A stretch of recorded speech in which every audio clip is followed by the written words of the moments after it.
All right, everybody, good morning. Happy Friday. Welcome to today's Microsoft Flight Simulator live stream. This is the flight that we were supposed to do Tuesday that I canceled, and a few people were not too pleased that I canceled, but it is what it is. Um, Today we are in the DC-6, the PMDG. Boy, I can't talk this morning. DC-6 departing from Boston, heading to Ronald Reagan Washington National Airport. We're starting up on parking spot 3 at the cargo ramp. There is a bit of a change, although I'm not going to follow this instruction because when I look at the weather, 3-3 left is not a viable option for us to take off from. The wind, it's a tailwind. It's not like a huge tailwind, but I'm like, no, I don't feel comfortable with that. So we're gonna taxi over once we get the aircraft started up. We're gonna come down here, hang a left, go all the way up, and line up on 2-2 left. And we're just gonna take off from there. I'm not gonna follow because I did put the weather to just a few clouds or a few clouds for the preset down here because I have the Weather Preset Pro installed.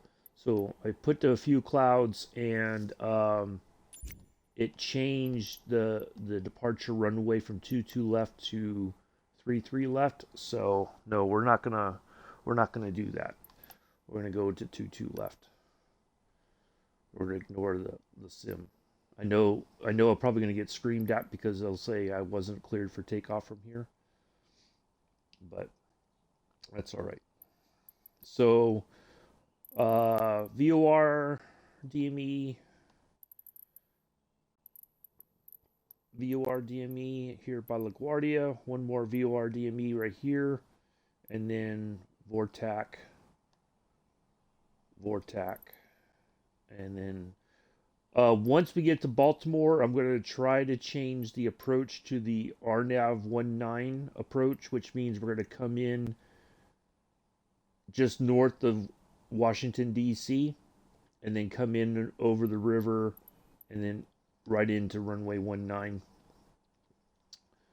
We're going to try that. So we'll see how we get on with that. And that will do it. And we'll be done for the day. It says about it was a little over an hour or something, an hour and a half, maybe almost 2 hour flight. I think we're going to do just fine. We'll get there well before that. It doesn't. The longest leg is from Putnam to LaGuardia. That's 115 nautical miles. So, so yeah, we're going to do it that way. That's the plan. So I think we'll be fine speed wise. We're not going to. I'm going to try to get up to about 10,000 feet and stay there. And morning, Joseph, and we'll see how we get on with that. So that's what we got going on today. And then Monday, we'll be back in the Junkers 52, continuing the journey from Willow Run to Akron, and then Friday we'll do a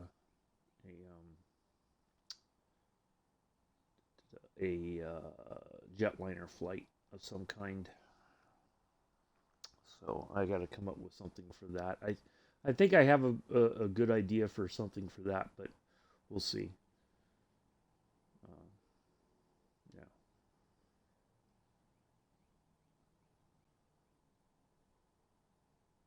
We'll see.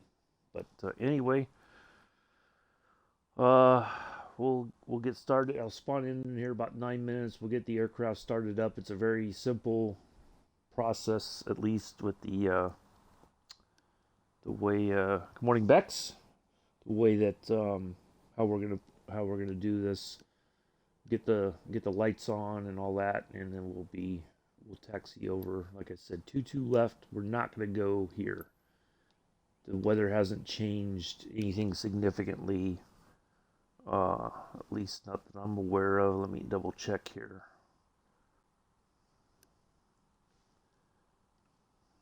Nope, it has not. Matter of fact, 3-3 left is not 91% crosswind. Yeah, no, we're not going to do that. No, we're going to go. We're going to go right up here.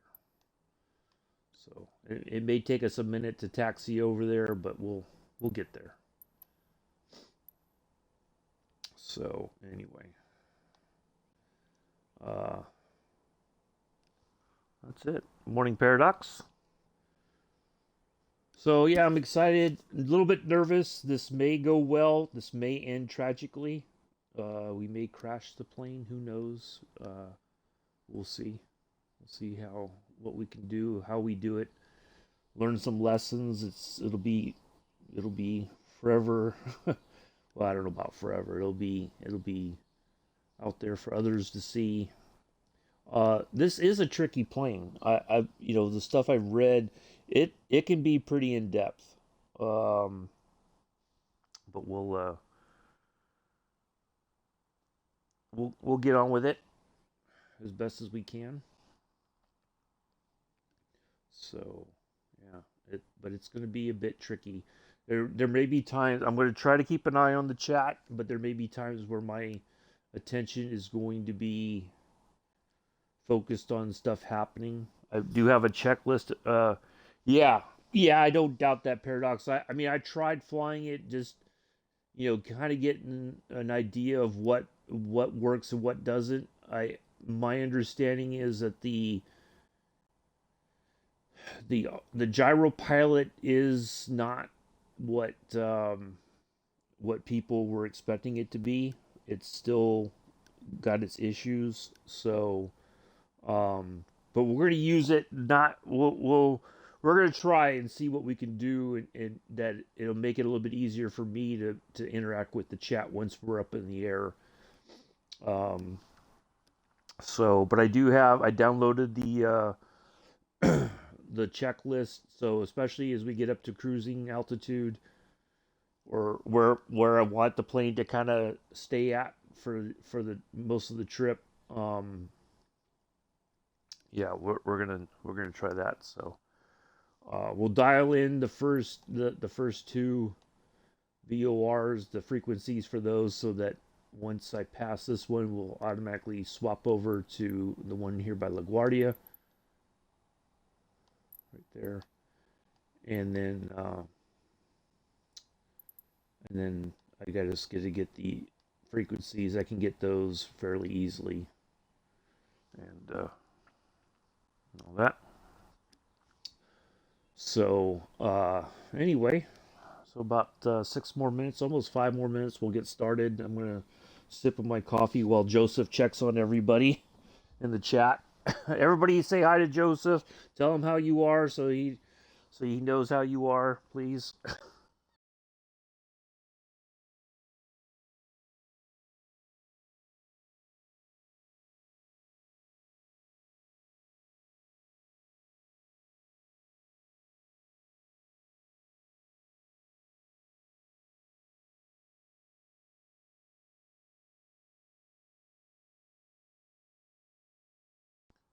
Cheers, Mitt. Appreciate that.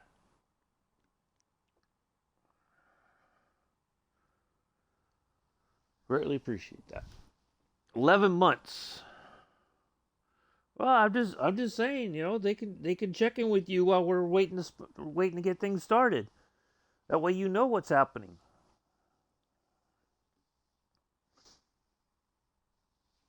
You know, just trying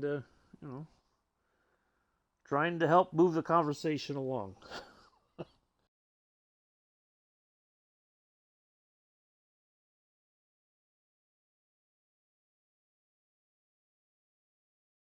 Yeah, I'm having mine. I got up. I had my alarm set for 6, and then it went off, and I hit the stop button on my phone to stop the alarm, and I was very tempted to go back to sleep.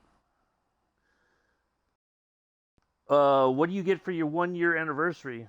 Fluted bloodline? No. Yep. Yeah, no. No thanks. Thank you, Bex. Appreciate that. Hey, Pulse. Fancy seeing you here. Geez, I feel honored now. Everybody's coming in today. They must want to see me epically fail in the DC-6. Your 1 year anniversary, you get to have a Happy Meal with Joseph at the Dodgy McDonald's. That's the best I can offer. Well, either that or maybe if Ambella comes in, maybe Ambella will get you take you to a nice deli there in New York City. How about that? I don't have any such things here.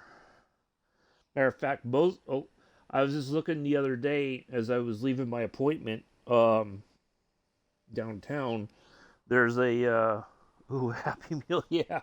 Uh, the Subway sandwich downtown uh, is closed. A lot of the subways around here have been closing, which is unfortunate because it's for a decent price you get a pretty good meal, for lunch or dinner. Or if you get one of them foot long sandwiches, you have half for lunch, the other half for dinner, or whatever. But yeah, we're losing a lot of those places are going out of business. Yeah. So yeah, if you can go to a proper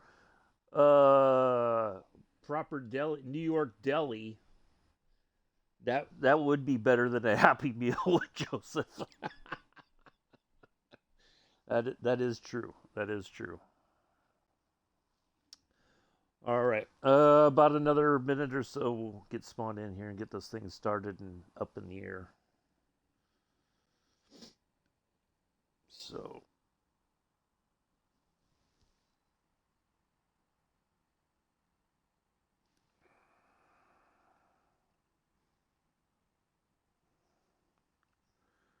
Because Joseph, you already know if you go to see Ambella, you know where you're going. You're going to the Bronx, and that'll be the end of that. All right, let's just double check everything.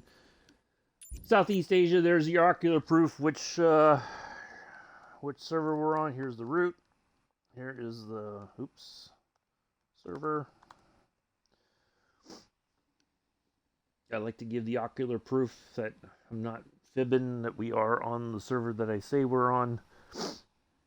So anyway, let's spawn in here and get this plane started.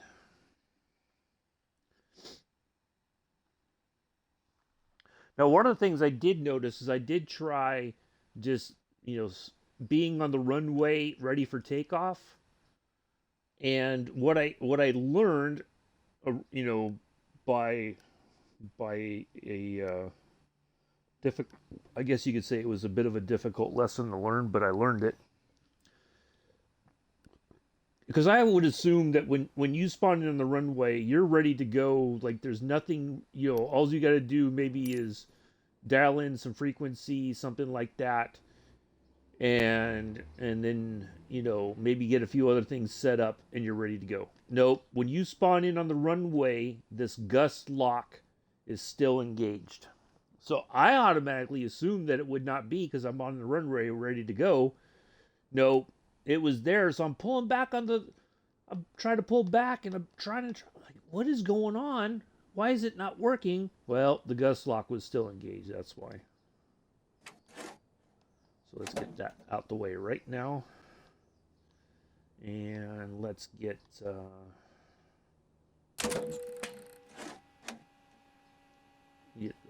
engine started up.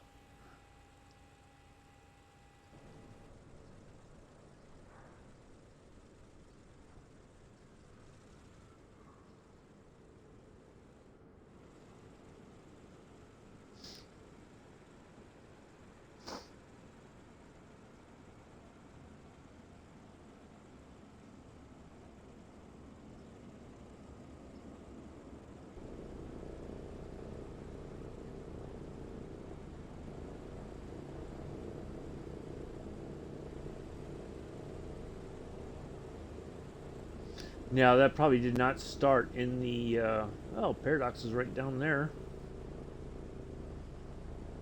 There we go. That did probably not start in the order that it should have started. Let's see, what else do we need to do? Oh, we gotta get 20% of flaps here.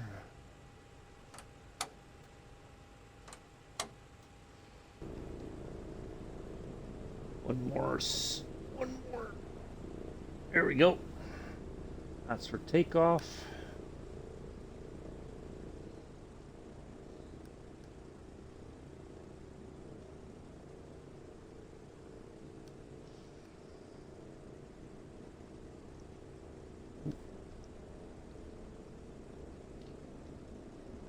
Why are my... Oh, see, it put it right back on. Huh. Good thing I looked, huh?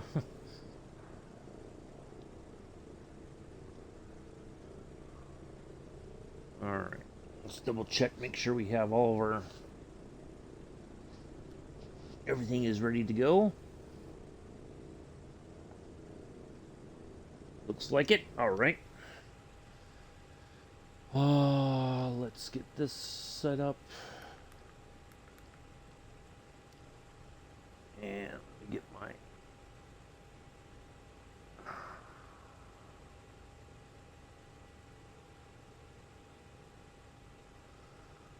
First...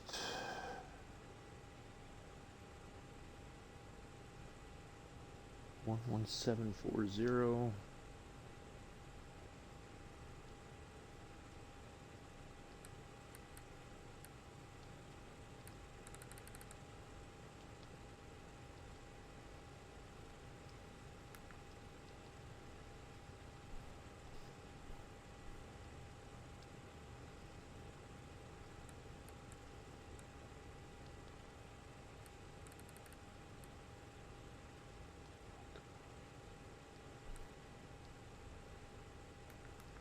And our second one is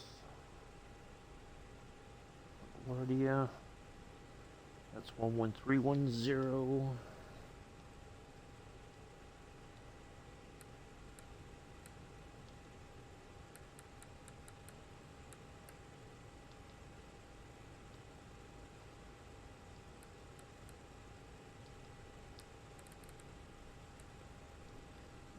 So we're all set for that.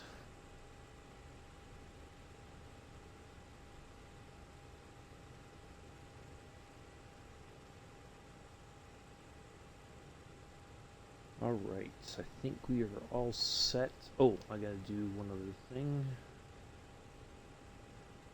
Move this to here.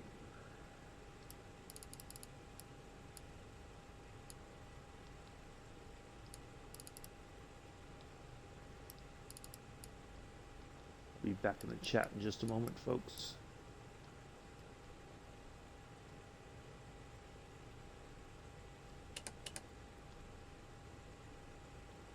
All right, there's that.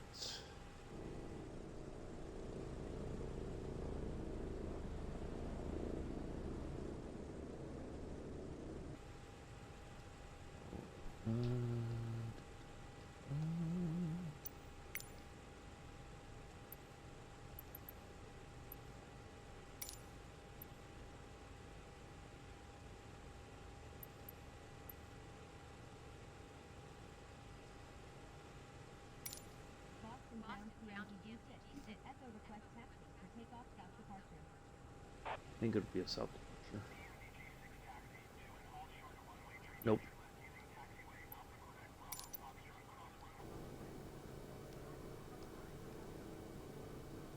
All right, let me get back here. Yeah, it is. It is nice.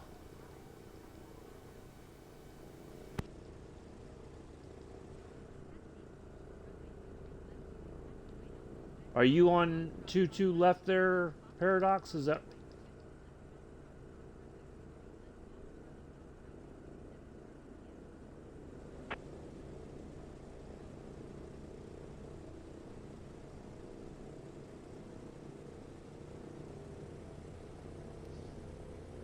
Oh, you're on 3-3 left. Okay. Well, I guess we're going for 3-3 left then. Heck with it. It's not gonna. I don't know why it changed. Because 2-2 left is a departure runway. 3-3 left is not. It is a. If anything, it would be the opposite of 3-3 left would be the departure. But well, it is what it is. We'll go to 3-3 left. The heck with it. We'll give it a go.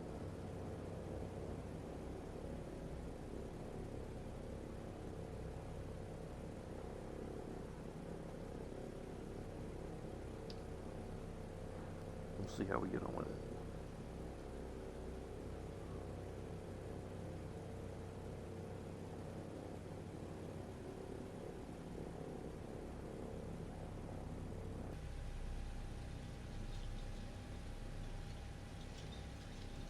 Today's flight brought to you by Pair of Socks Airline. Pair of socks. Just because you have a pair of socks does not mean you have to match. Airline CEO Scruffy Tam will hopefully be back to streaming tomorrow. He finally got his hard drive. Been reinstalling everything. He's back in business tomorrow, and he'll show you his mismatched socks if you ask him nicely.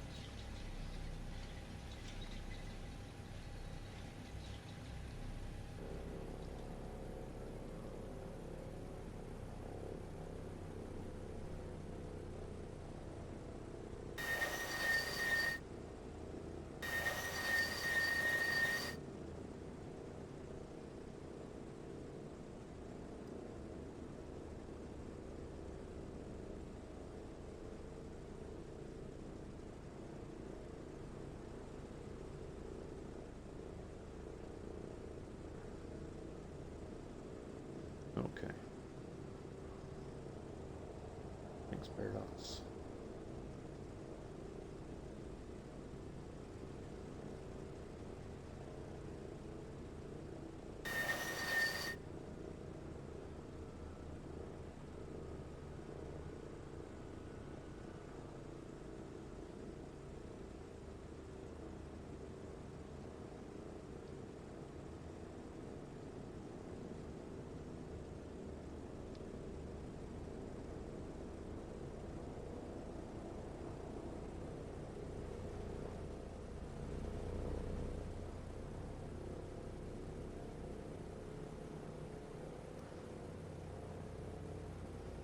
Oh, I appreciate it. You don't have to do that.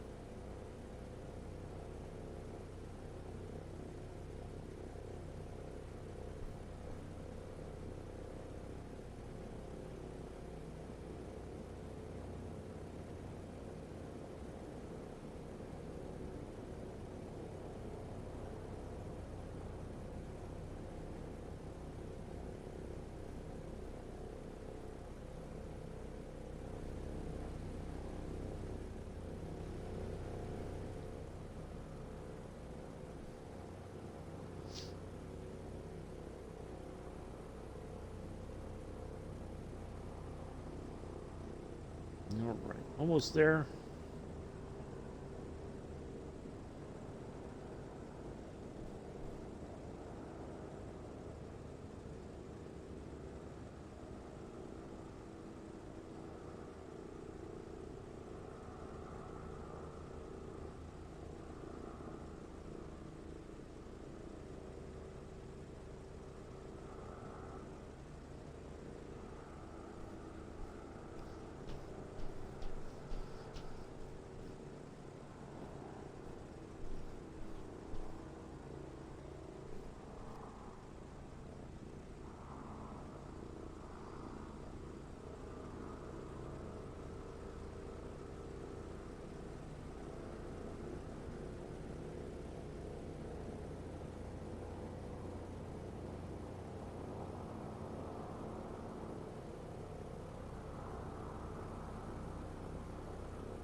Boston over there, I do believe. Oops.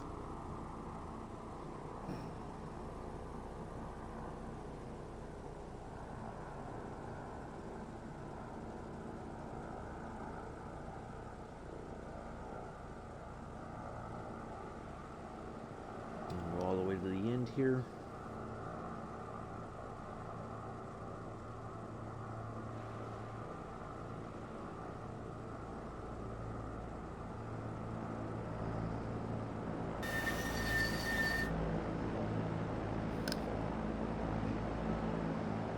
Senator set.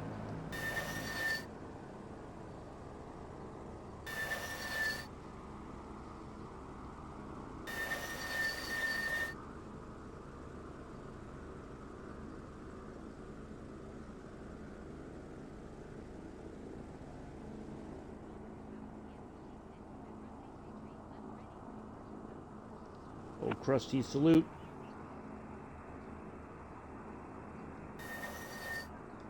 All right.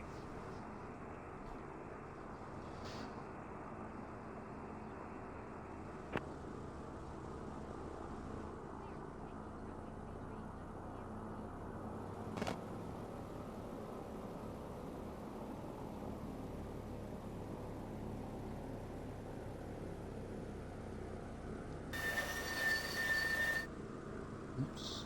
Didn't mean to hit the brakes.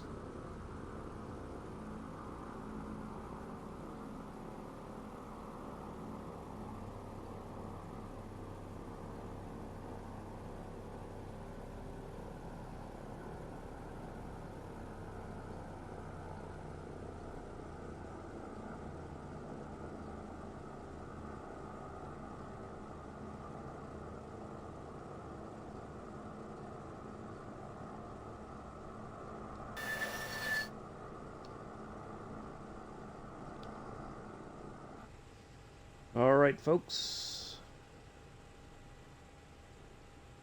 Let's get out of here.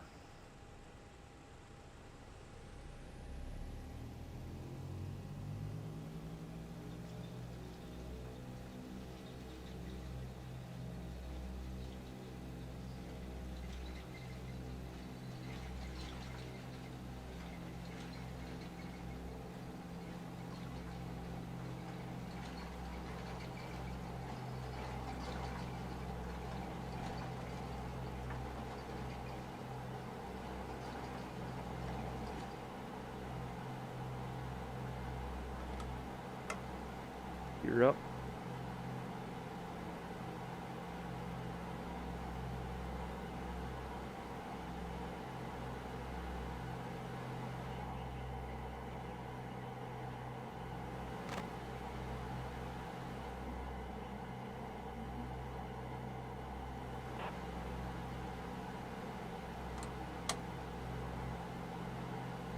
Get our flaps up here.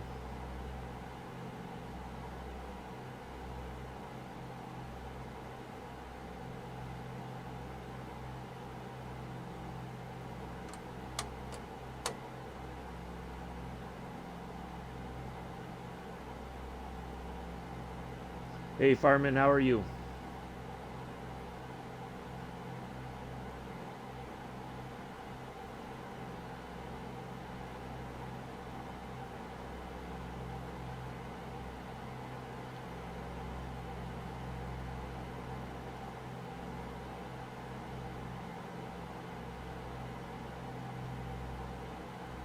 You want to pick up that 251 heading? Oops.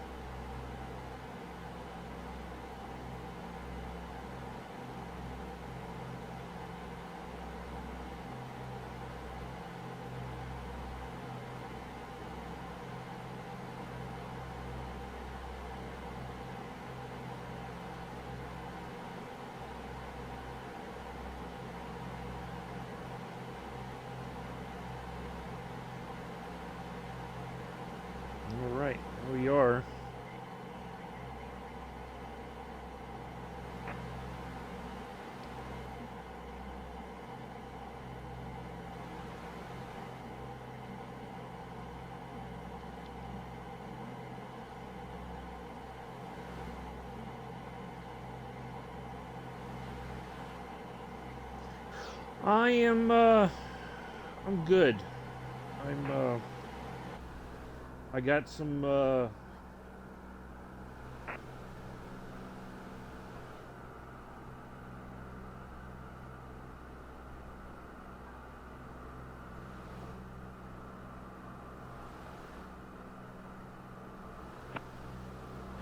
yeah, doing good. All right, let's get our heading set here.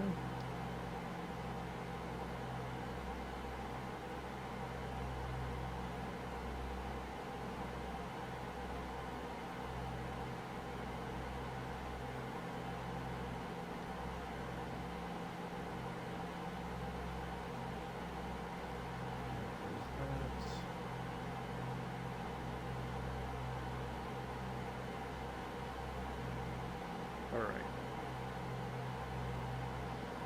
Yeah, I had some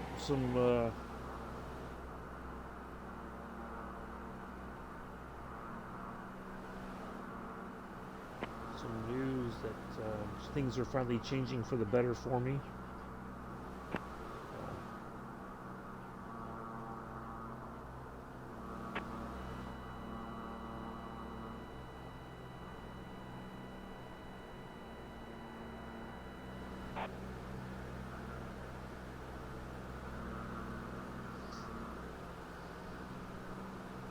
Oh, the ads are playing.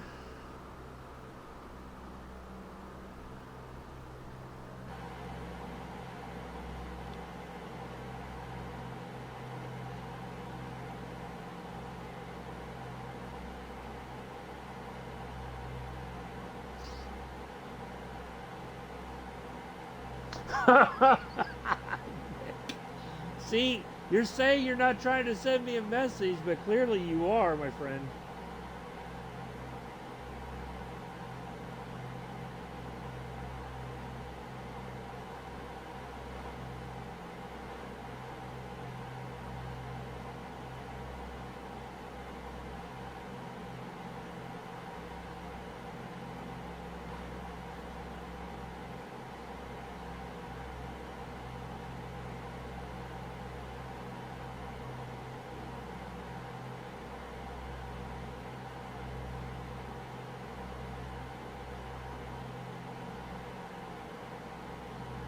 Right, so hold on a second.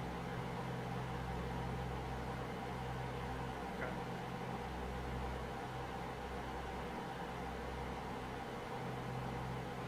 All right, so we have 30. So yeah, we're doing good, but we're still not on that 251 heading completely. Got to really get this thing over to the left a little bit more.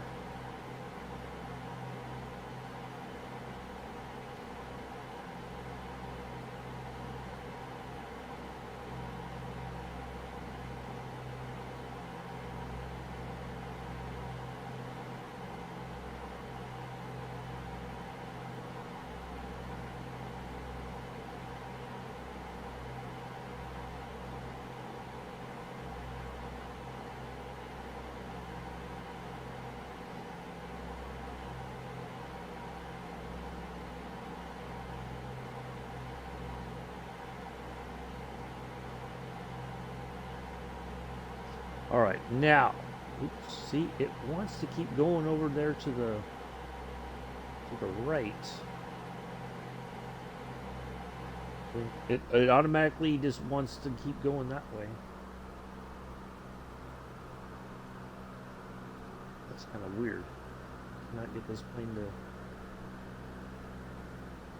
Is it leveling off on? Is it? It is flying.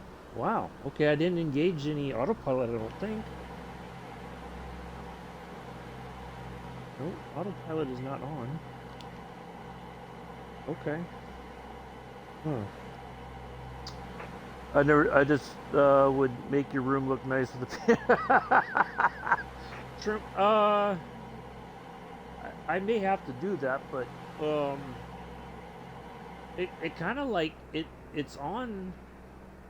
It's almost like on the track anyway. I mean, we're heading 252, but we're not like completely on. We're like way to the right of the. one. Okay, so let's just go over here and have a look, see real quick.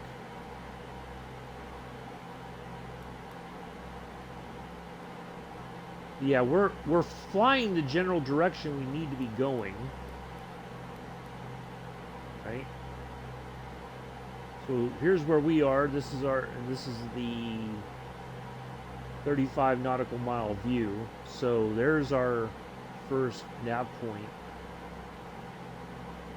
All right, so let's turn on. Make sure I do this correctly.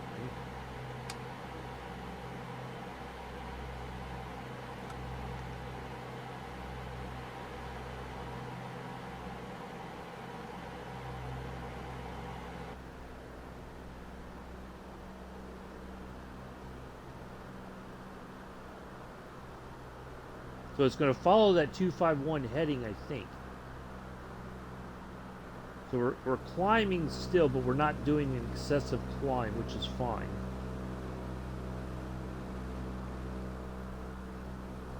So once we get up to about 10,000, I'll tell it to altitude hold.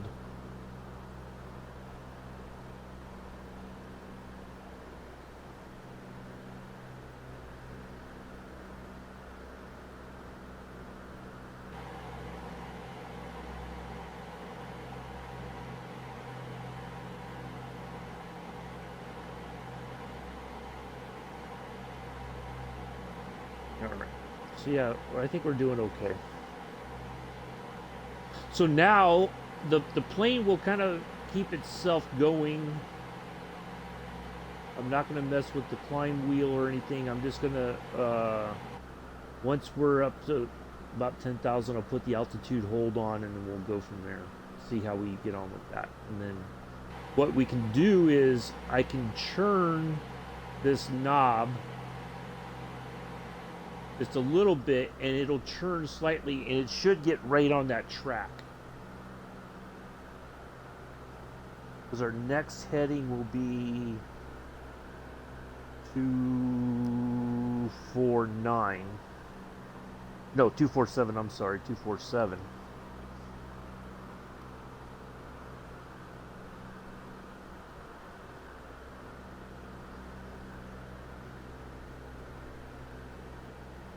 Let's get our picture of the flight here.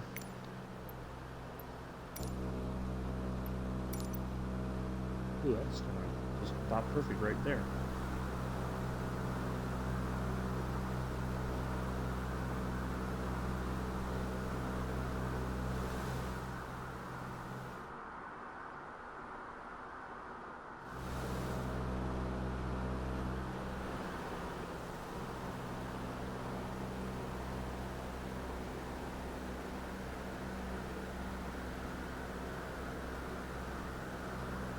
Boy, I was hoping last night, and not that I want to get too far into the marketplace fiasco from last night, because it was, I don't even want to get into it, you know. Let's just put it this way, it's just like, what were they thinking? But anyway,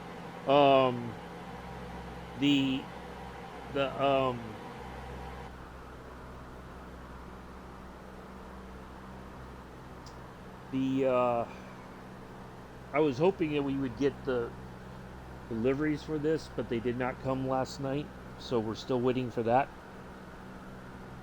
So I was hoping we would have a real world airline livery for this today, but that was not going to be in the cards. But I talking about the marketplace, I think I'm at the point now where I have to be happy with what I have and not keep thinking about buying the shiny new toy, so to speak, every time something comes out. And so yeah, I kind of feel like that's where I'm at now with things. Oh, we got to go auto. That would help.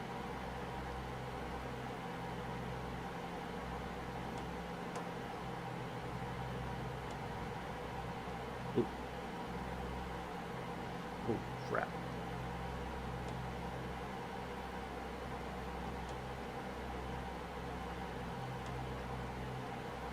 A little bit different than I'm used to.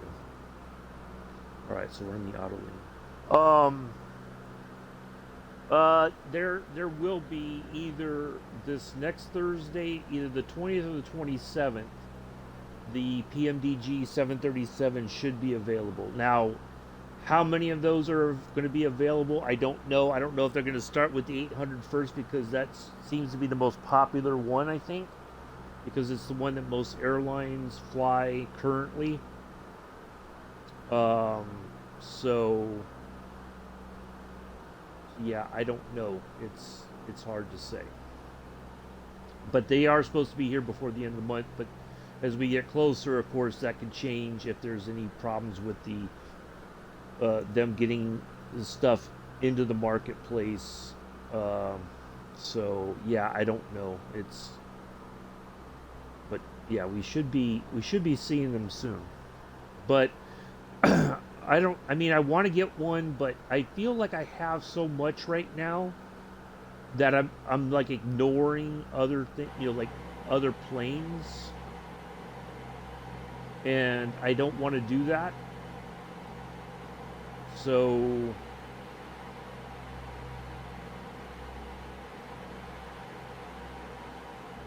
I don't know. It's hard to say.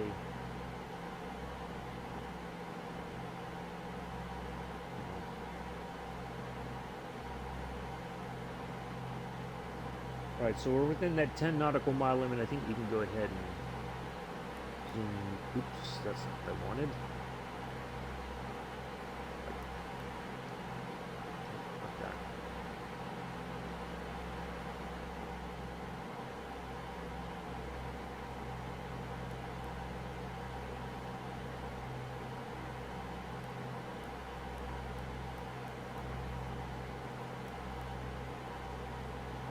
All right, there we go.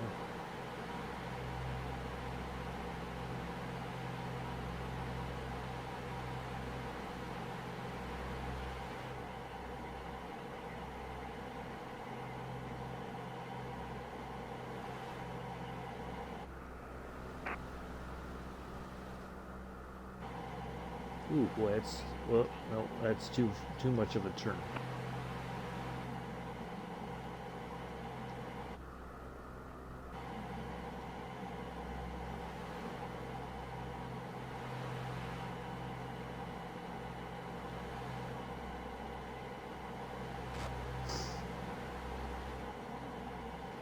Yeah, I mean they are fairly expensive aircraft.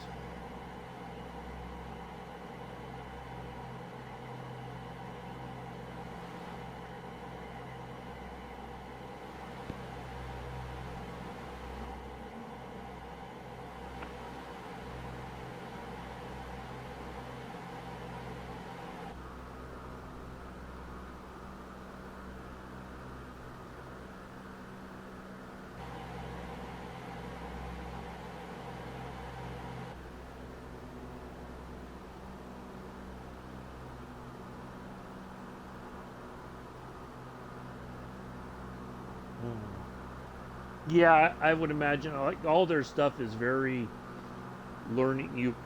You really got to study your stuff and work through the procedures and whatnot. But a lot of people find it very rewarding.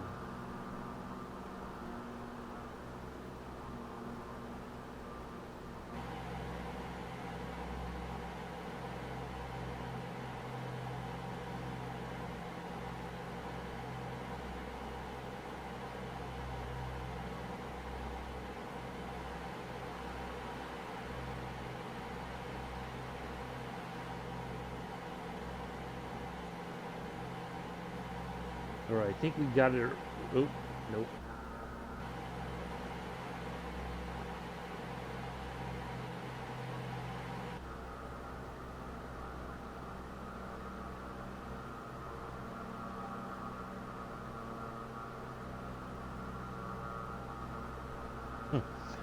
Oh, the murder plane. Hey, Sergeant Staff, how are you? Yeah, Well, I don't have all the bells and whistles on like you normally do, but so far I'm pretty pleased with how things are going. It's just a bit, it's a learning curve. I have to admit it I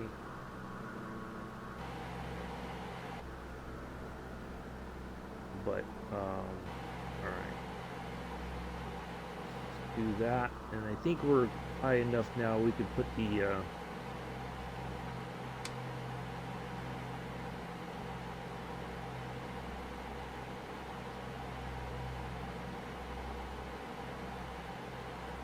right.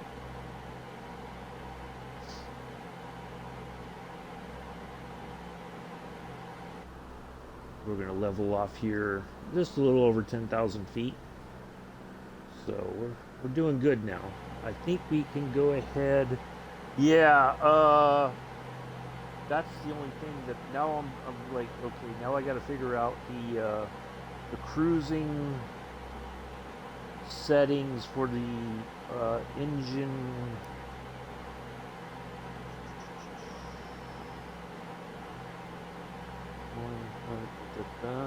Yep, okay. Cruise.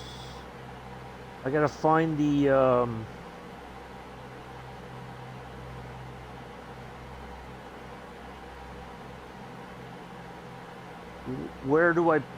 what setting do I have on the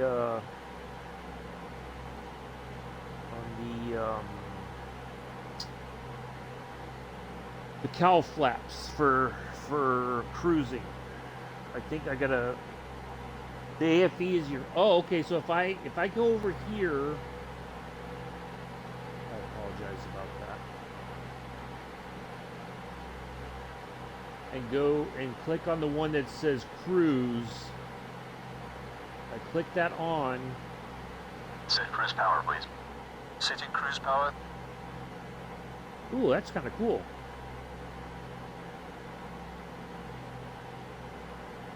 I like that. I don't know if did you guys hear that voice? The virtual engineer talked to me. Ooh.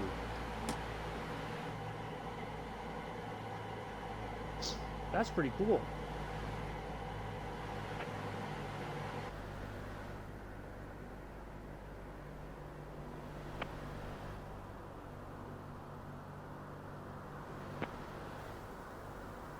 Oh, cool. Yeah, I've seen videos where the flight engineer basically handles the throttles because the way that it is, the pilots I don't think can actually get a good handle on it to help get the power. Oh, look at that! That's fantastic. I like it.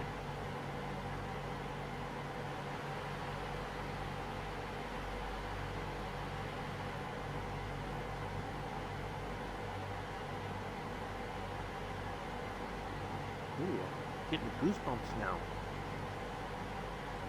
But yeah, I did see a video where they took off from, like, they went to Nome, Alaska in the DC-6, and basically the flight engineer that sits right here was handling the throttles for like takeoff and then getting them set for the for cruising altitude and stuff like that.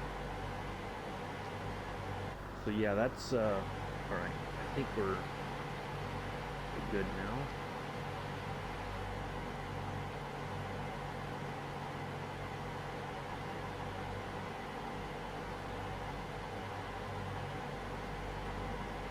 Oh, hello, Mela.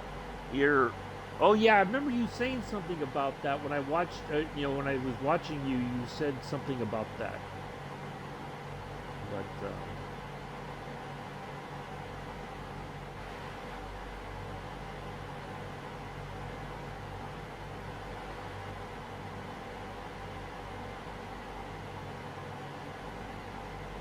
all right, we have a. Wait, why would it? Oh. Huh? Why is it showing me going away? Oh, because we don't have the signal yet. Oh, I know why. I didn't swap the frequencies. Duh. That might help.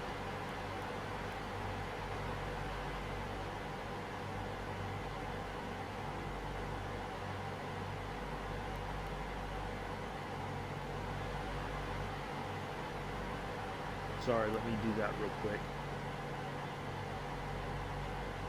Now that should go in towards, I think. Not yet. Oh, we're not picking up the signal yet from LaGuardia. Okay.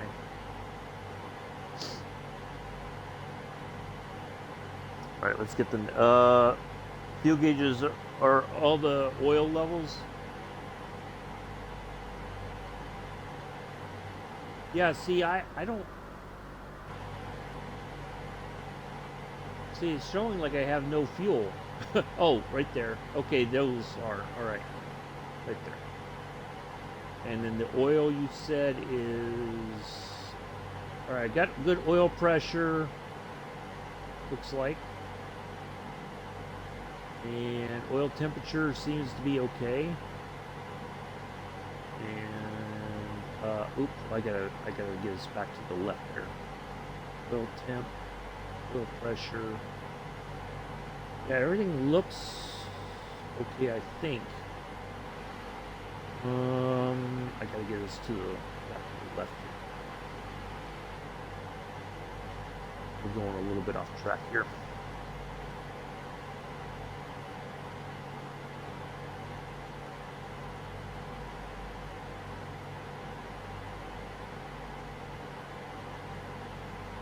Oh, it looks like, okay, I see oil. Yeah, it says we're full. Okay, I found it.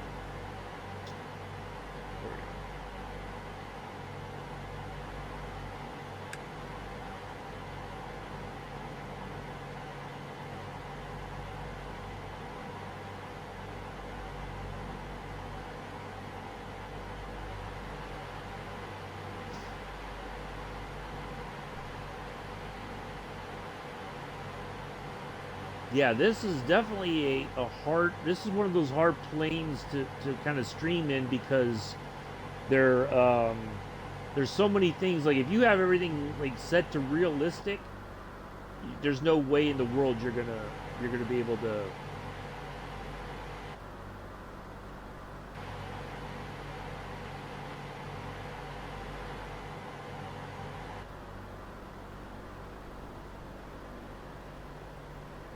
Boy, we're cruising right along now. I like it.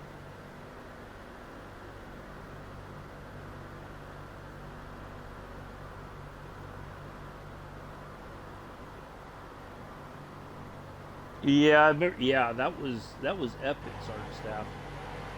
That was fantastic.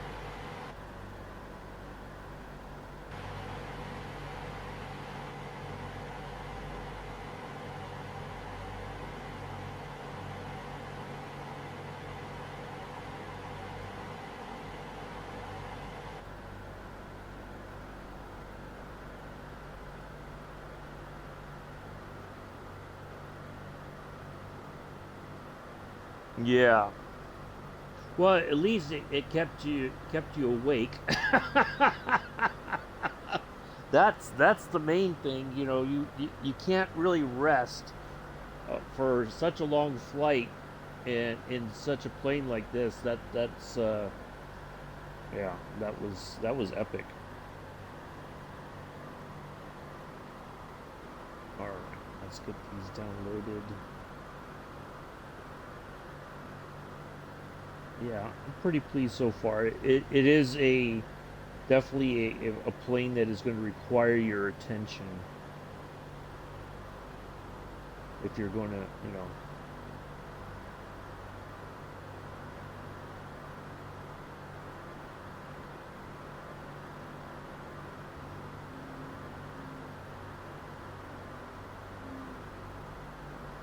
Yeah, pictures posted so that.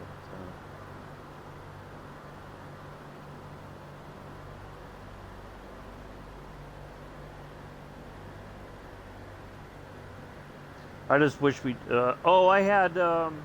Yeah, yeah. Like the first time I did a long haul flight, by the time I did it from New York to Frankfurt in the 747, I was wiped out by the time I landed. It was a lot of work trying to keep track of everything. I had chicken nuggets, McDonald's chicken nuggets for dinner last night, Mel. But I did. All right. I appreciate it, Sergeant Staff. Thank you for stopping by. Thank you for the work. Thank you for being here. Thank you, Paradox, for flying along as well. I don't know. Paradox still out there? Yep. There's Paradox in the King Air 350.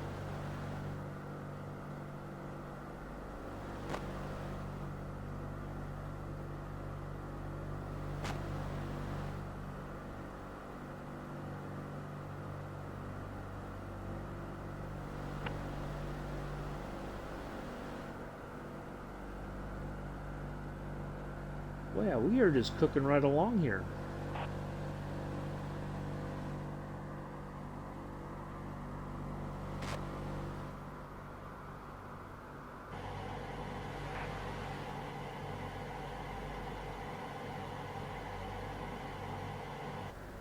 We'll just kind of hang outside here.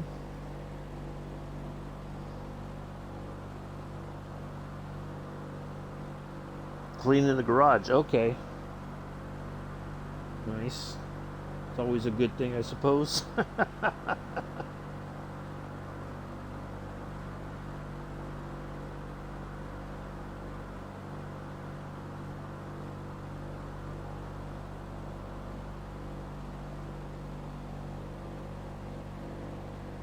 Actually, let me just want to check something.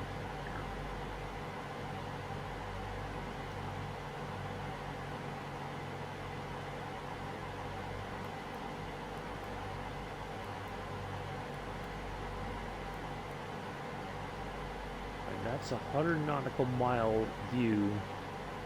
So we should be almost halfway. I would think that we would pick up that frequency here pretty soon for the VOR DME there at LaGuardia.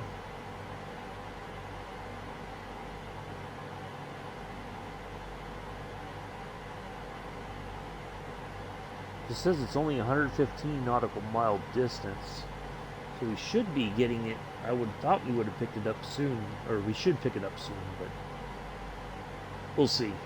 We got to get our next frequency, which is 1082. 1082.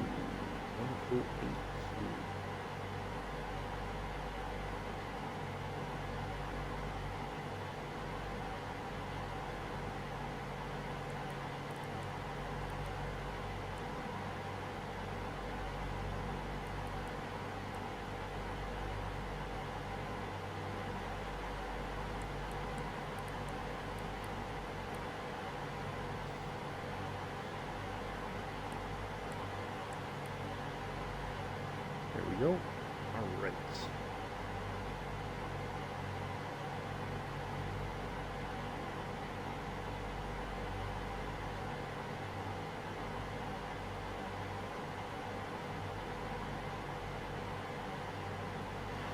Let's just go to the left just a tad.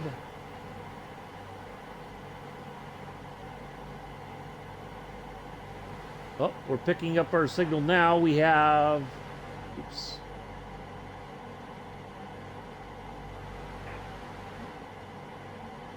$59 nautical miles.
Well, it's hard to get this thing to stay right on the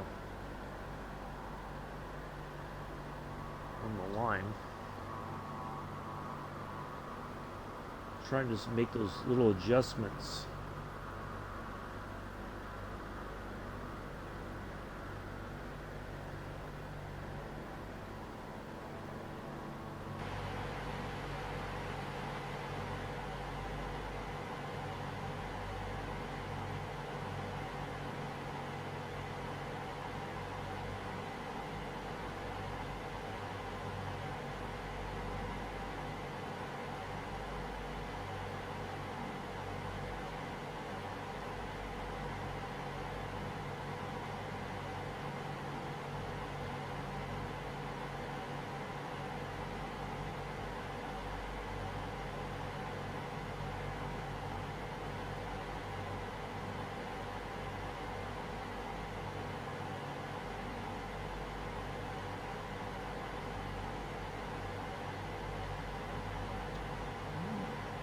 Well, I greatly appreciate everybody coming in today. Again, sorry I had to cancel Tuesday. Did not want to have to do that, but yeah, when I don't sleep well, I tend to not want to. It makes it much more difficult for me to stream, and when because of that, I don't. Um, my tolerance for things is very low, and then it can kind of come back to bite me in the butt.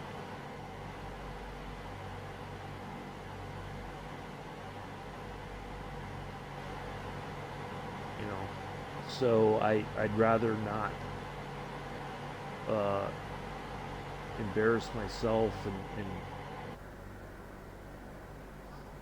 and all that. So yeah.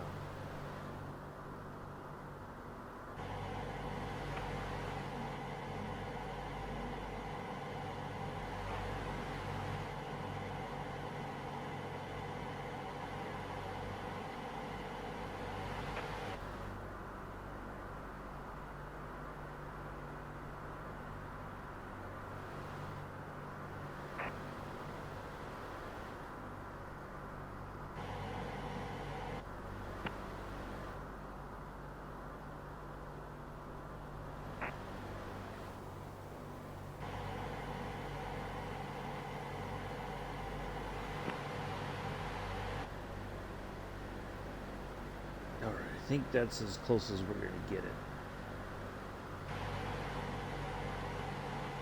on the track. There we go. I'll take it. Oop. Did I go?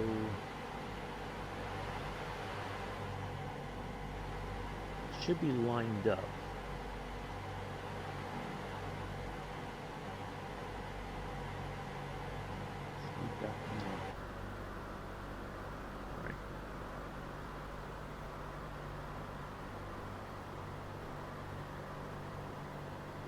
That'll do. Yeah, it was it got warm the last few days, but not like excessively so. But it's definitely you could feel the change.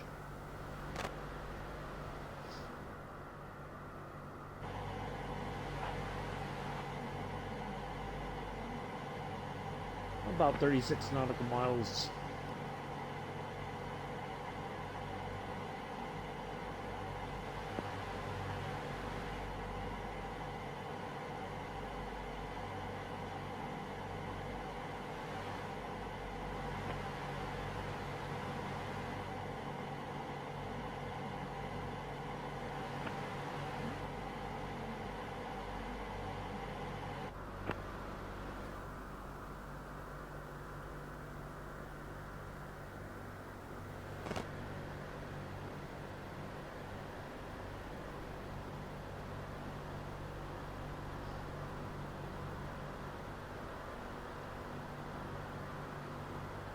Yeah.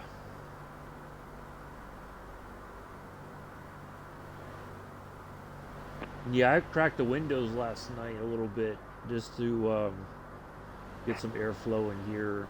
The problem is now that is typical of the summertime. Once the weather gets really good, we have the people on the motorcycles up and down the street, you know, all hours of the night, early morning. You know, people start treating the street in front of my apartment complex like their personal raceway. So, yeah. I thought I heard Paradox. Where did he go?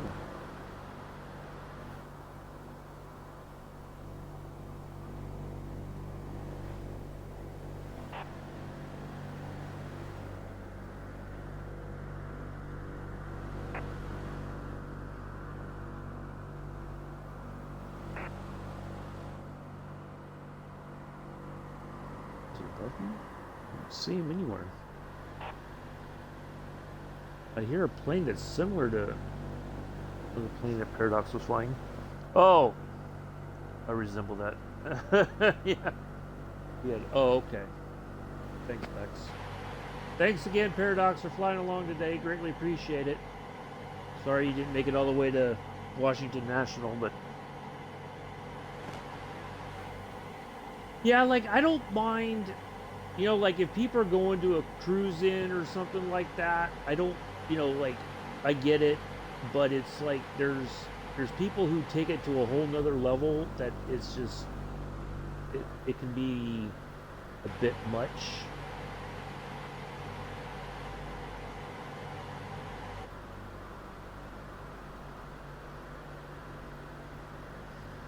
And it's just that once the weather's good, the motorcycle riders are out, and it's just like they're revving their engines like nonstop. You know, as soon as they stop, and I get it. Maybe it's because they're trying to keep, you know, if they don't rev, then maybe the engine's gonna die on them. Oh, your bike is, yeah. A lot of people, yeah. They have the modified mufflers and all that. That just, you know, any other time it wouldn't bother me so much. Except it's just that when I'm trying, you know, like when it's like past a certain time in the evening or when it's like early in the morning, that's just you're I think people are doing it intentionally to be just, you know, to just cause chaos, and it's just it's I don't know.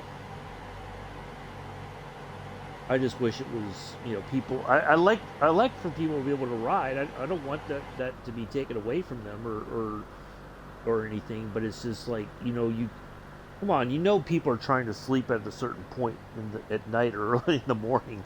You're just having to go, you know. You're so yeah. I don't know. All right, we're almost there, folks, to LaGuardia.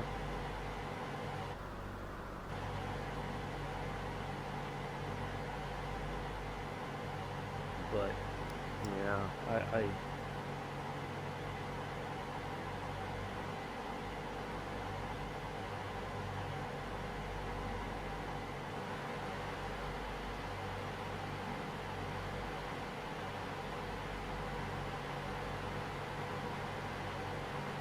try to get a little bit closer to that line. You're right on it, and then all of a sudden it just like, nah, can't be bothered.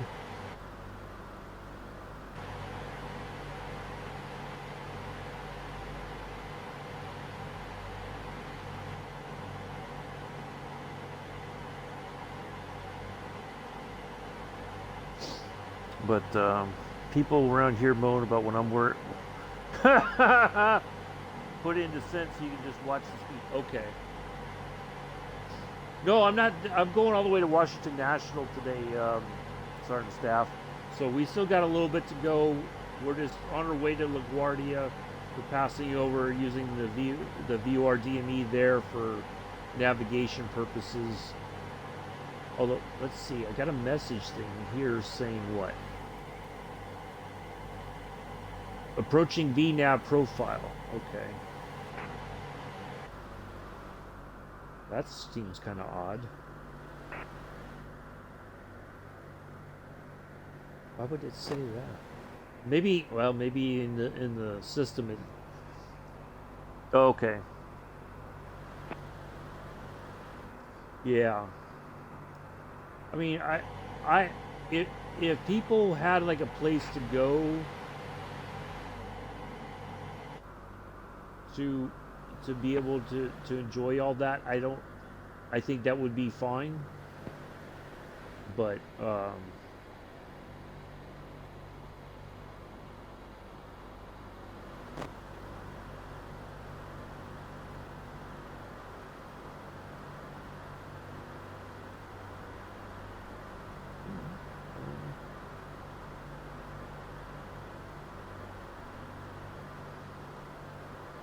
okay. Yeah, it seems to be pretty settled already. Once I hit that thing for once we got up to about 10,000 feet, and I put the altitude hold on, it seems like it's pretty good right now where it is. It's just getting it to stay on track. You know, like we're heading the right direction. We're not like way too far off left or right. You know, and have to make major adjustments. It's just those minor little inputs to get it to go. But it's fine. I'm not like too worried about it. If we get too.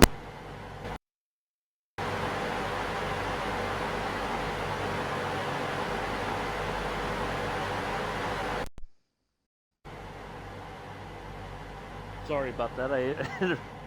Oh, 15 is where it's happiest? Okay. I have to remember that. If we were way far off one way or the other, then I would be much more concerned. But I think we're okay where we're at. So let's see. Our next heading is 249. It's not too far off from where we are now.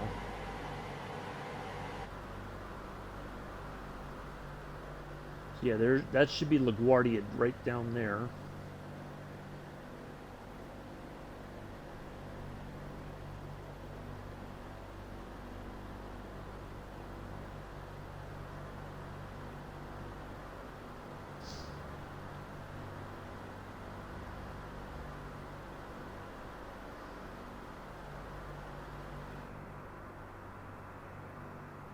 Yeah, I've got that. The other day when I was waiting for my appointment,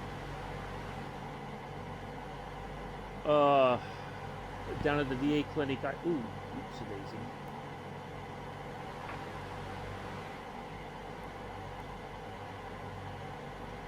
I was kind of looking through it, and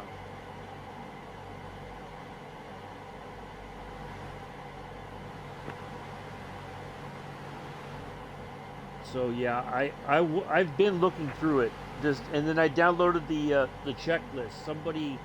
Somebody made a checklist for it, and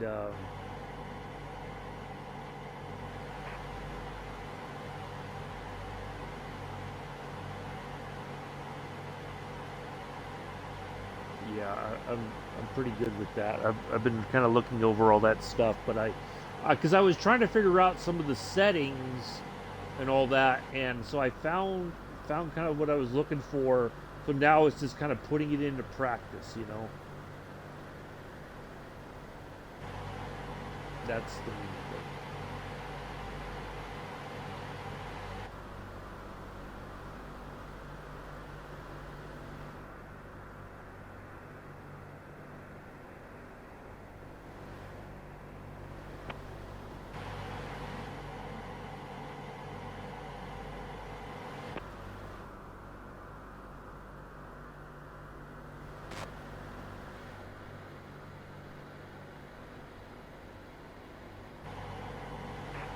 There we go. All right, next one we have 61. Wait, nope, that's not what I was looking for. Okay, I thought I swapped frequencies.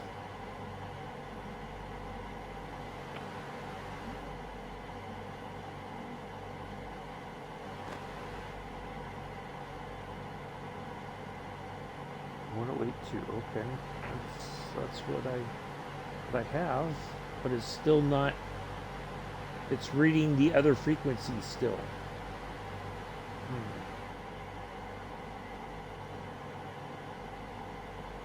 Oh, maybe it did not stop.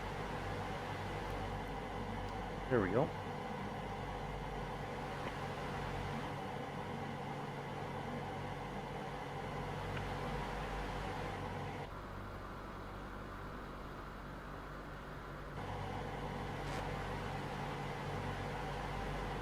All right, 47 nautical miles.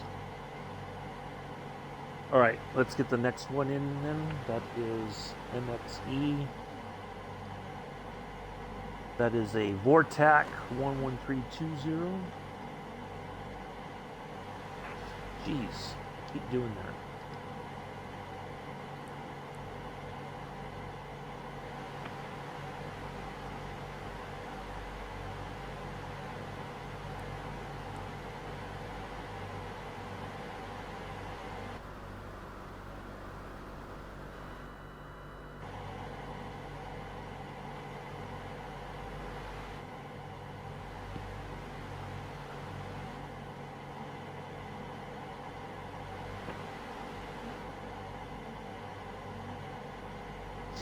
So what I'm going to try to do is once we get closer, once we're at LaGuardia, or not LaGuardia, Baltimore, I'm sorry, Baltimore, I'm going to try to put in, for the RNAV approach, 19 into Washington National, which will take us over the river. So we'll try to activate that and see how we get on with that.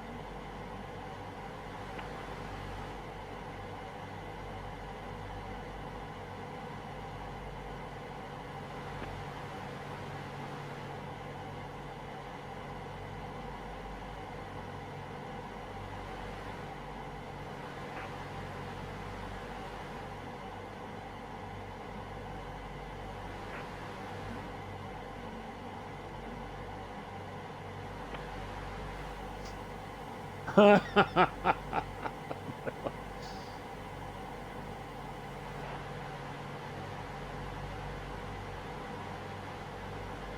don't know. I would have always thought the Yankee fans would have been louder. To be honest.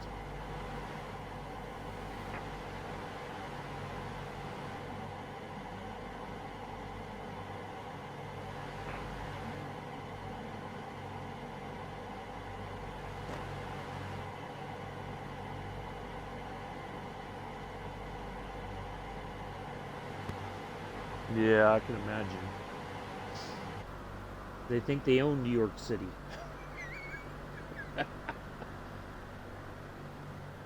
Well, they kind of do, I guess. You're a rebel if you're a Mets fan.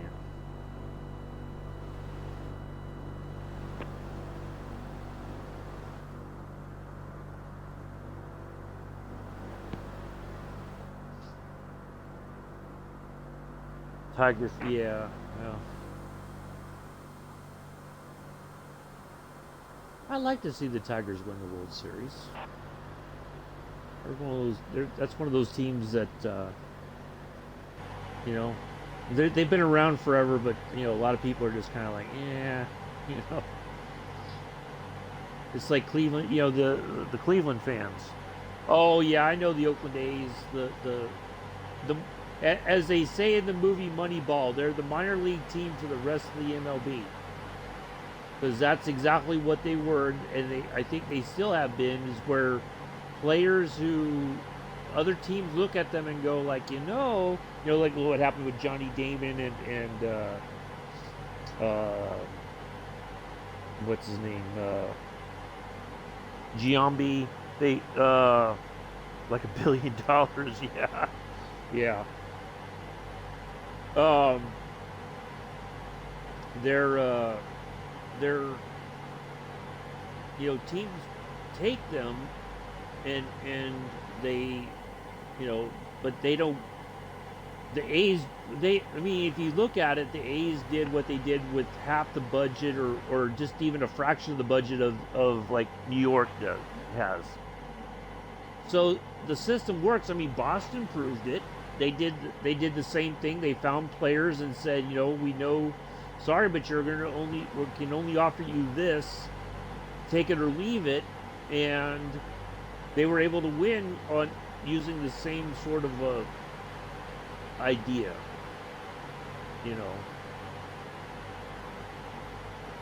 So that's where, but they, the A's were good. They were like when Canseco and McGuire were there. It was exciting baseball, but they never really, what's the word? They never really. I don't know. It's hard to say. You know, they're. But my buddy in Vegas says, well, it's very likely that the A's will follow the Raiders and they'll go down to Vegas. You know, the stadium is the stadium and the Coliseum both are way beyond their prime. Oakland, there's no way that they can afford to build a new stadium. They would have to level both of those places and start from scratch. I mean, the stadium where the A's play before Al Davis ruined it, that stadium was really good for baseball. Like there was literally a grass field out like center right, I think, kind of, and it was cheap tickets. You could go there and just sit there in the grass and watch a ball game, and it wasn't very expensive. It was fantastic.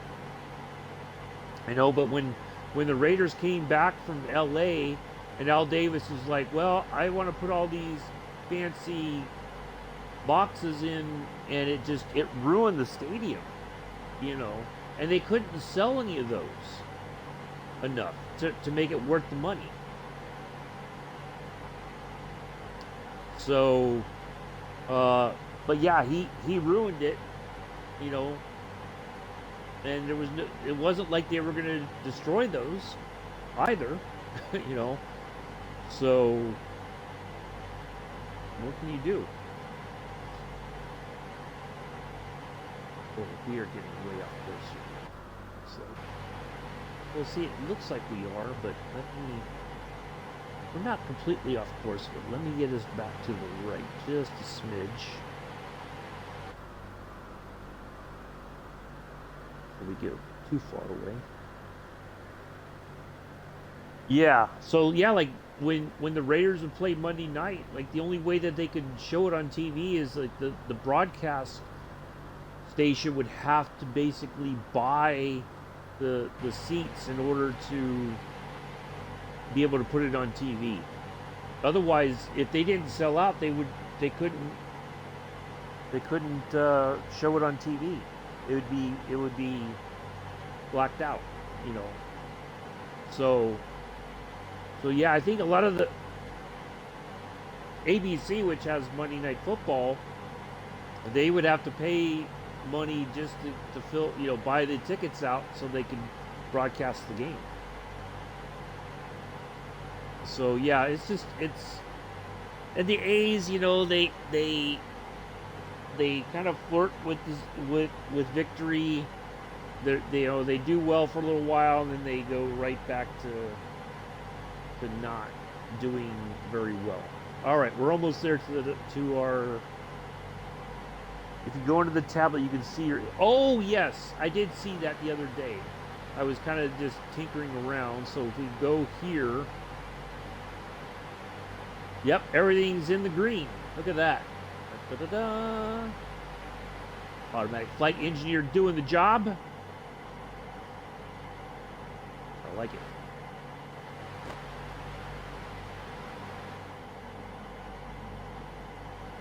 Flight engineer earning his pay today.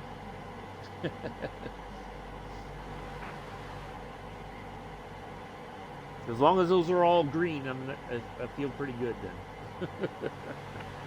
All right, we gotta get back this way just a little bit more again.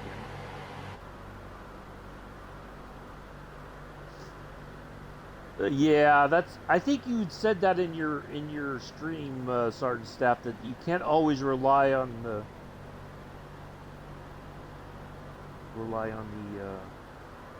So Phoenix is next. Alright. And that is on a heading of 252 for 40 nautical miles.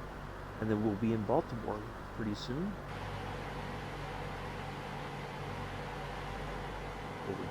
Just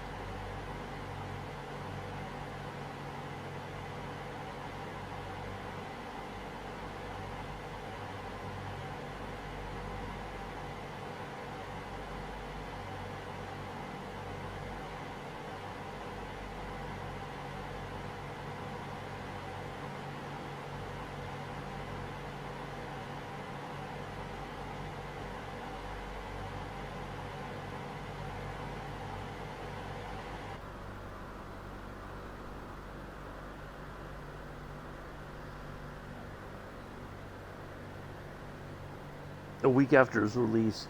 Yeah, you know, for the price, you know, if you consider how much the 30% that Microsoft took out of the sale that when I bought this plane for the on the Xbox, it it's there's a lot for what you get. For the price you pay, you get a lot of plane. And it's one of those things that if you really want to spend the time learning something, this is a plane that can kind of help you with the you know, be I guess in a way a better pilot. 252. You know, that's I think is the key. All right, we're gonna stay right here because that should put us right on the line once we pass over our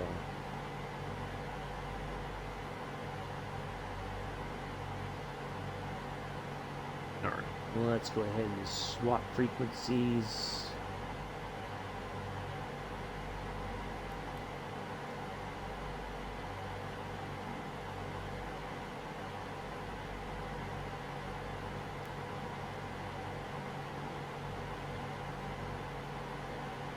There we go.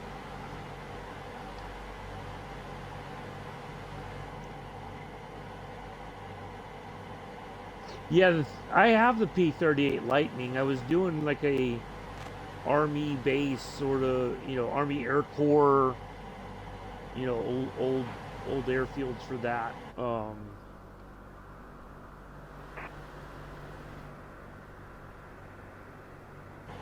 right, let me get the next frequency here. Sorry. Stay ahead of this stuff, otherwise I'll be well behind the curve. Alright, next frequency is 11510.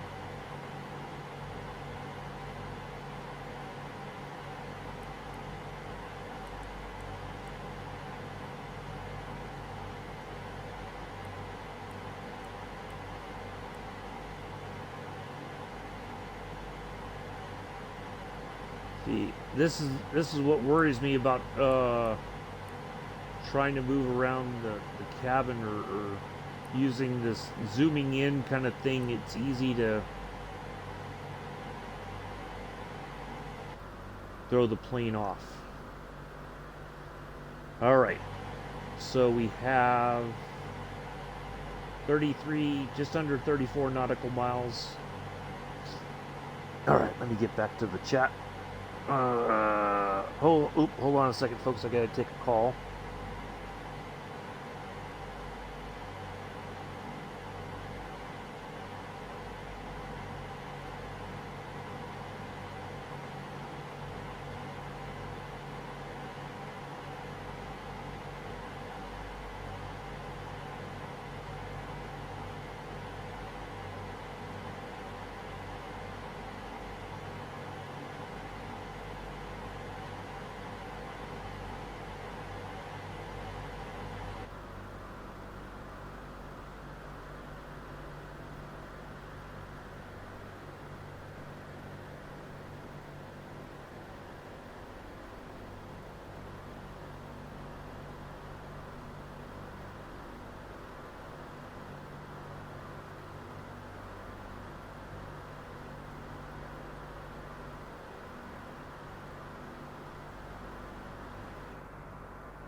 All right, I'm back. Sorry about that.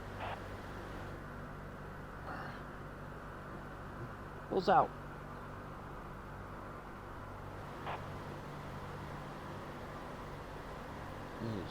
All right. Oh, is it the engine? I didn't know that. Interesting.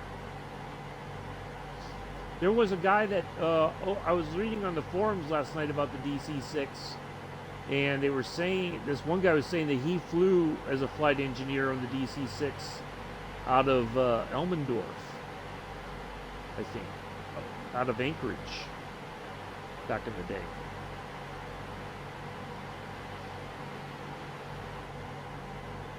He was the flight engineer.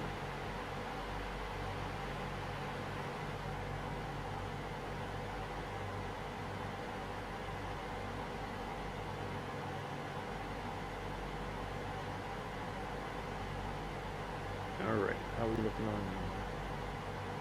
Look at that, 23 nautical miles. Boy, we are just cooking. I like it. All right, I think since we are getting closer, although our last leg is going to be, I think our second longest part, which is 64 nautical miles. I think I'm going to use this opportunity to go find the little captain's room, and I'll leave you all outside.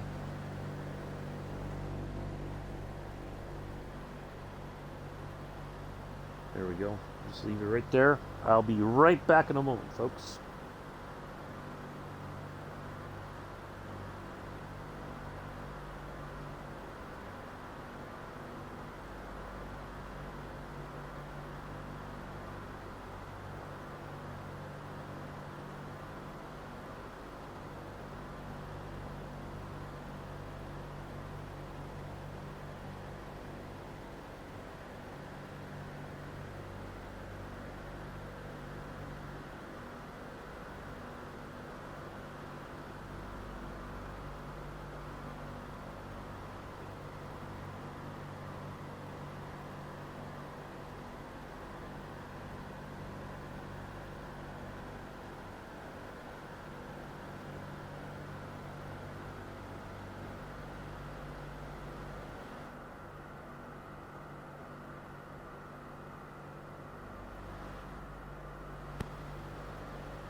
Thanks, Sergeant Staff.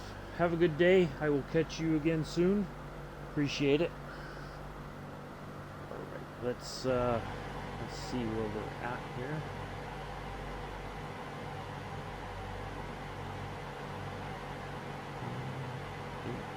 Okay, 9 nautical miles to go. And our last heading will be on a heading of 238.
All right.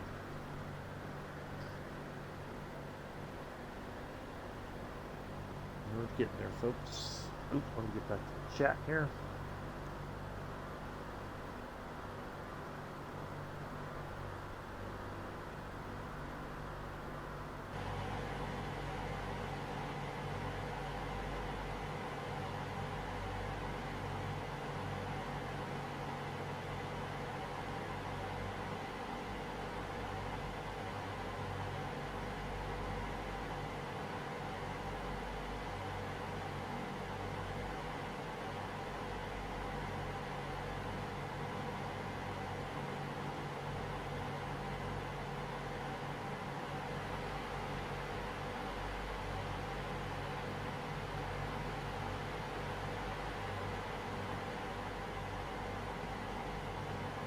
Ah.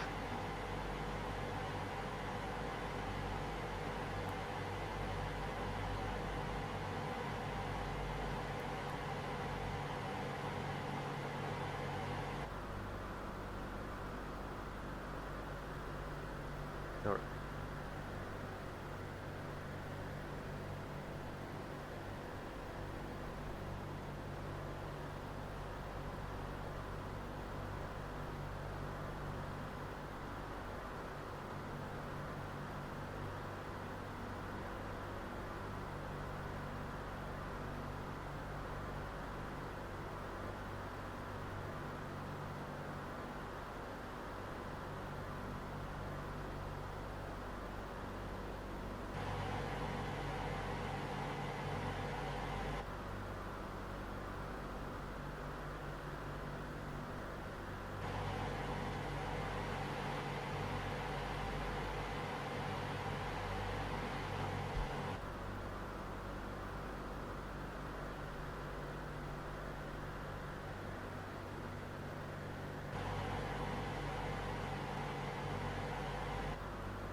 All right.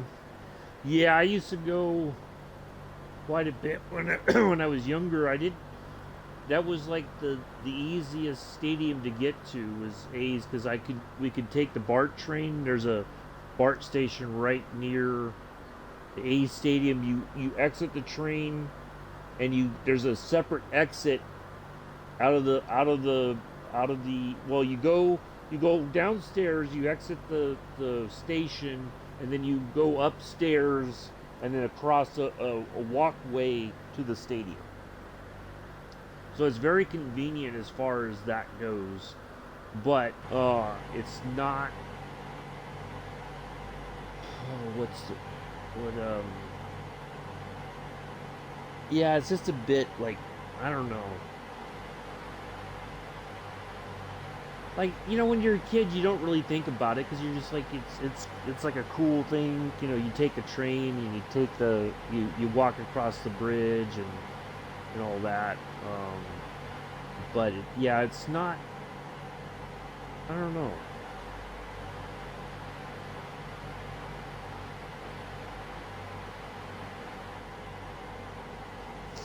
But yeah, we used to go quite a bit. That's before I knew about the San Francisco Giants. Once I knew that there was a better brand of baseball on the other side of the bay, I was like, I'm never gonna be an A's fan again. But when you're young, you don't know. Your parents, my nobody ever told me, oh, there's another baseball team. If you got no, oh God, no, we would never go. My dad would not want to pay to go over there to Candlestick Park, pay for parking, all that kind of stuff. No, not happening. So you could park for free at the at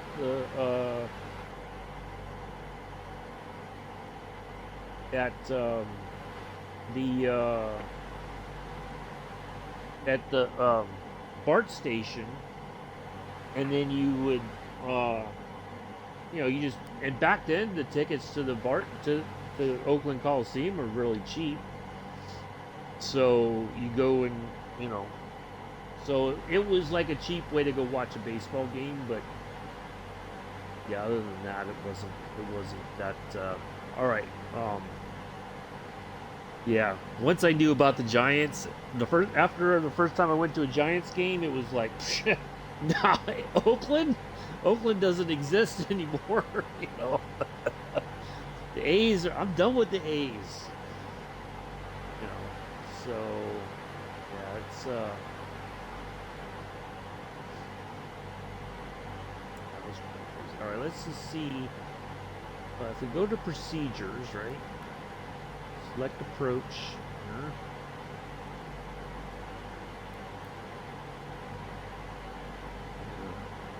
Scroll down here.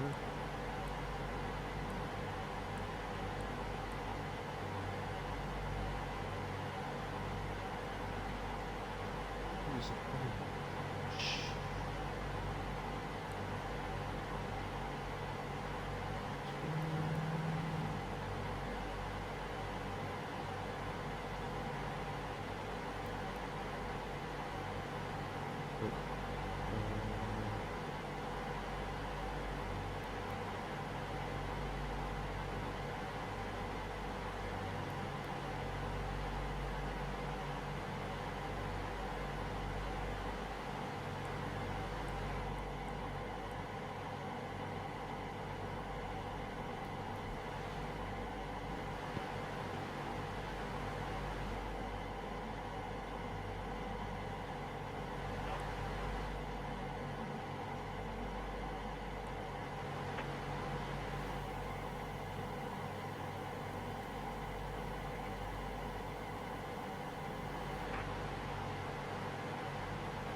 Hold on a second. Let me look at something here.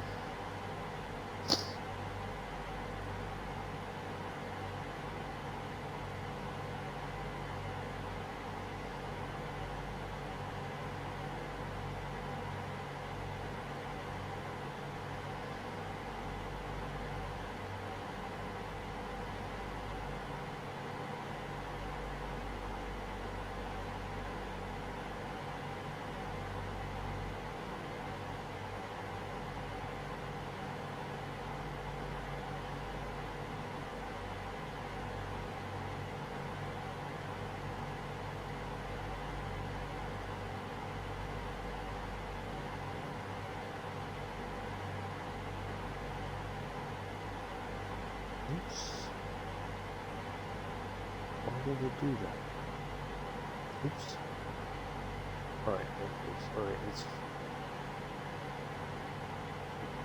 freaking.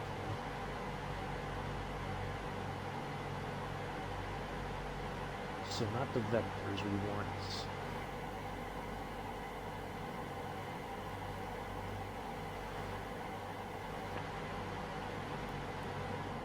That's LDA Zulu.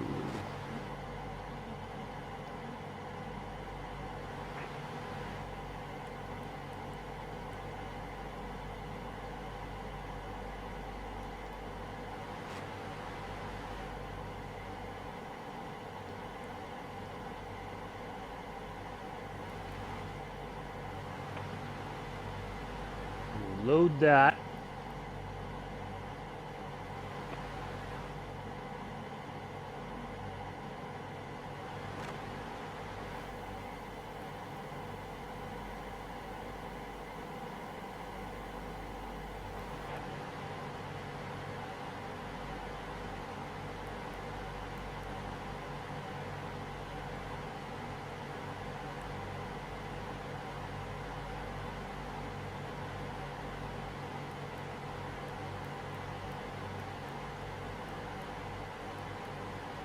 Okay.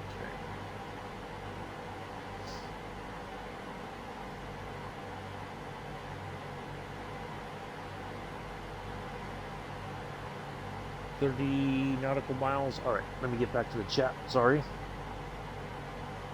Okay. There we go. So we'll activate that once we get to Baltimore, and that will give us our. We'll turn on a new heading to get ready to line up for our approach into Washington National. So from Baltimore to our next leg is Doesn't say.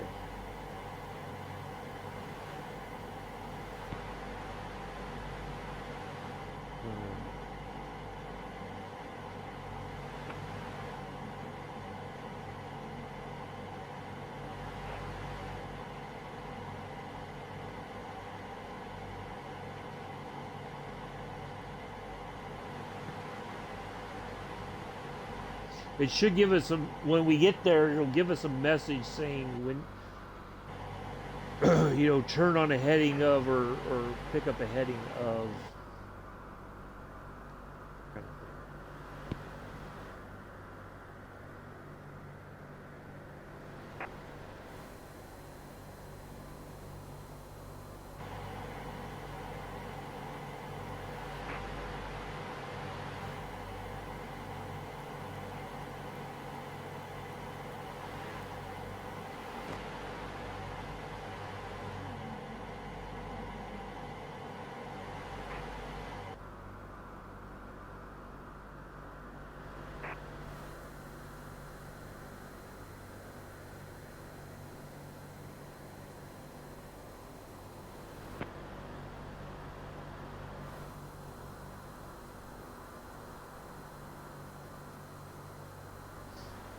All right, let me get back to the chat here.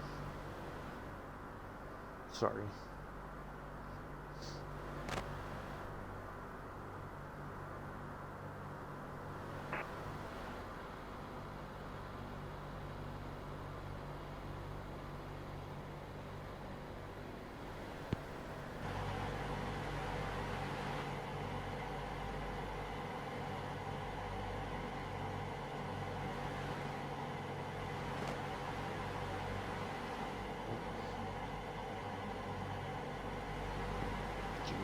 Live.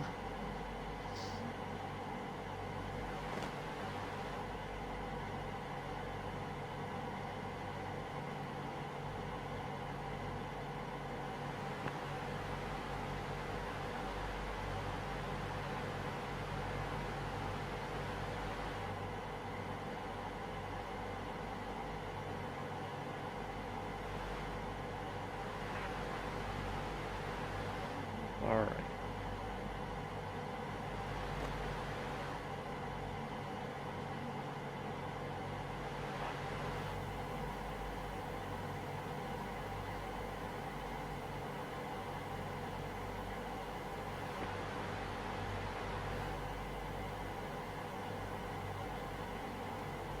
I'm going to be bouncing through a lot of different controls and centers. It seems like we're going to be talking just about everybody now on the way into Washington.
All right, let's have a look-see here.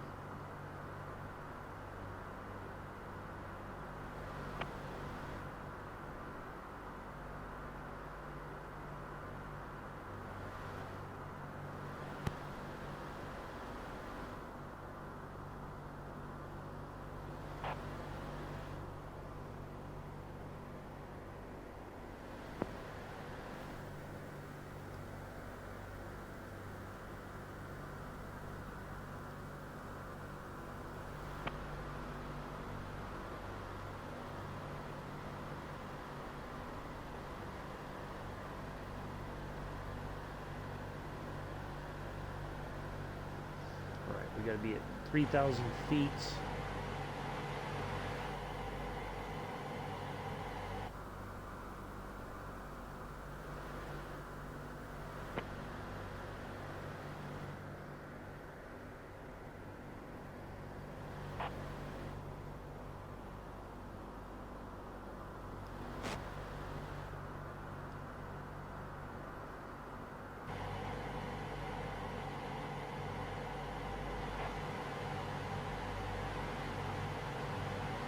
Alright, 5.2 nautical miles.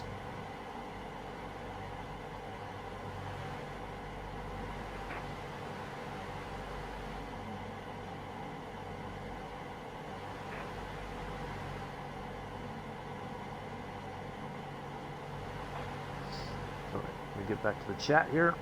Sorry.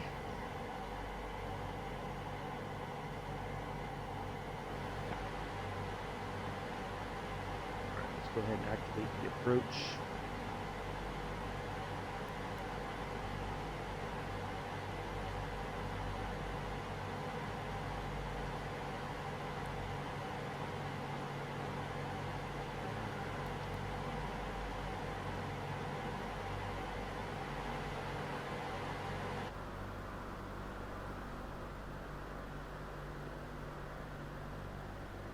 There's Baltimore.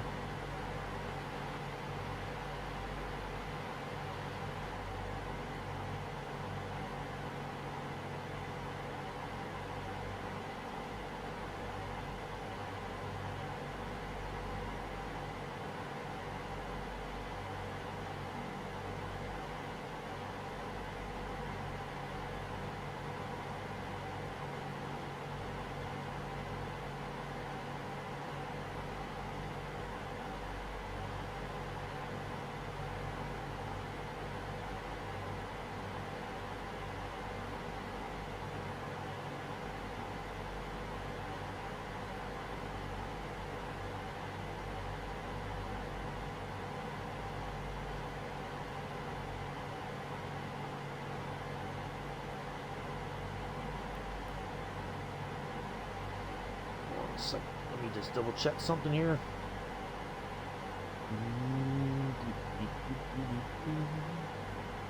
All right.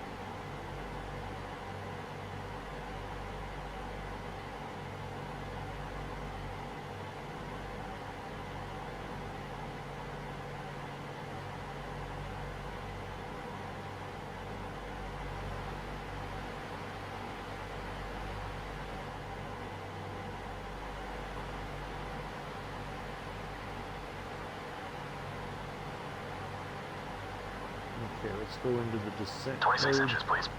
Setting 26 inches.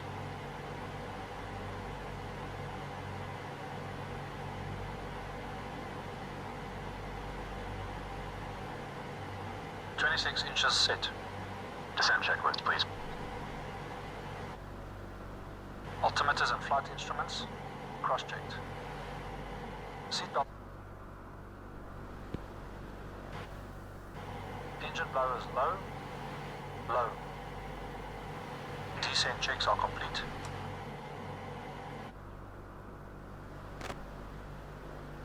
All right, here we go, folks. Let me get back to chat here.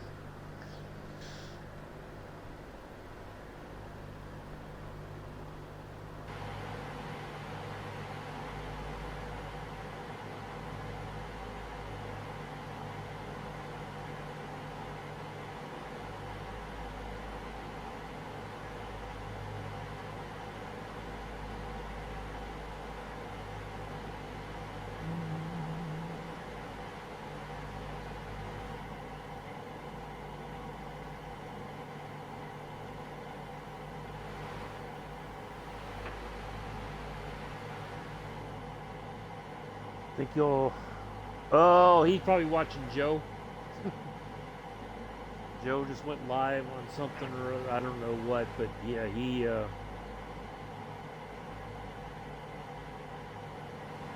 probably watching Joe.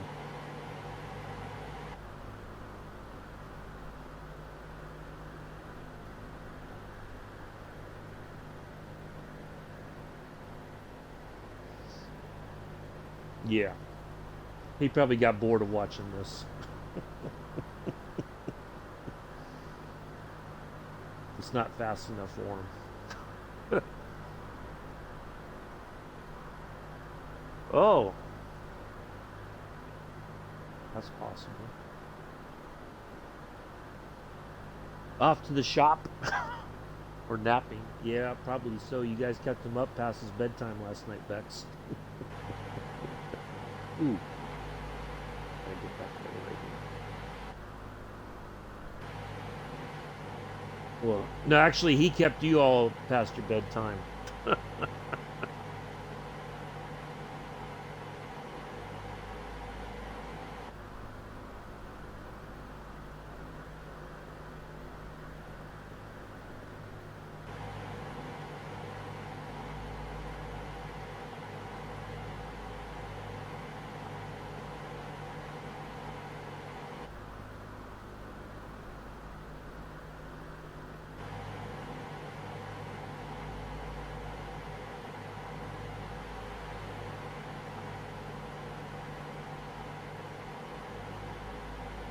Yeah. Otherwise, you all would have been up at 1 or 2 in the morning, and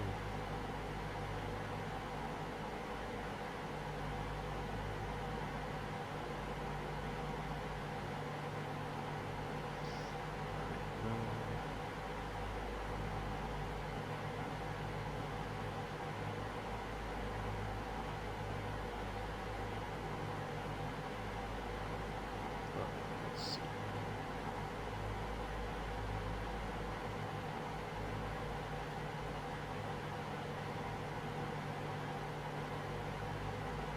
I think we're gonna have to like tell the.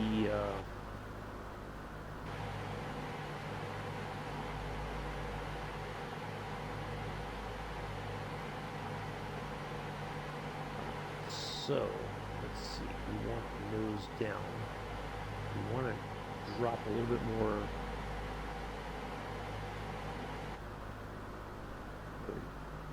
Perfect.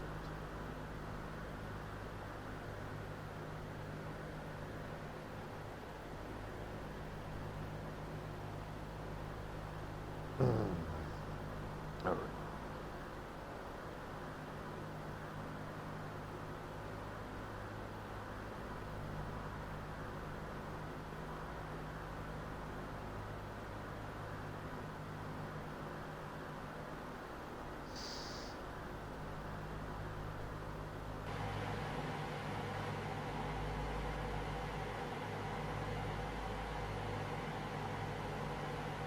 All right.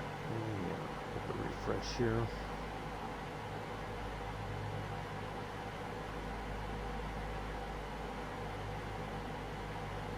Oh boy, we are almost there. All right, folks. I gotta be able to take over here in a minute.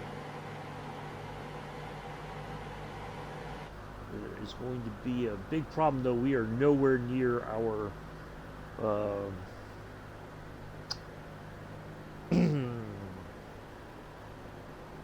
expected altitude. We need to be at 3,000 feet, and we are nowhere near that.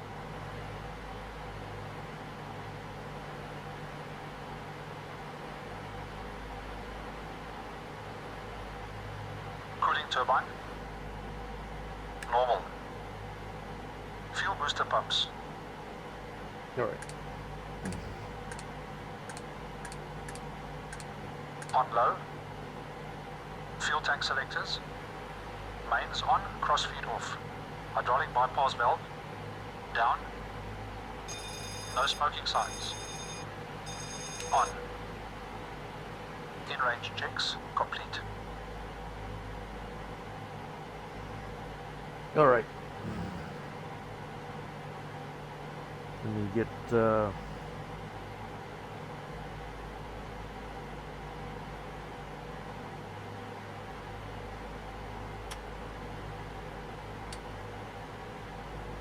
lights on. Start getting some flaps down.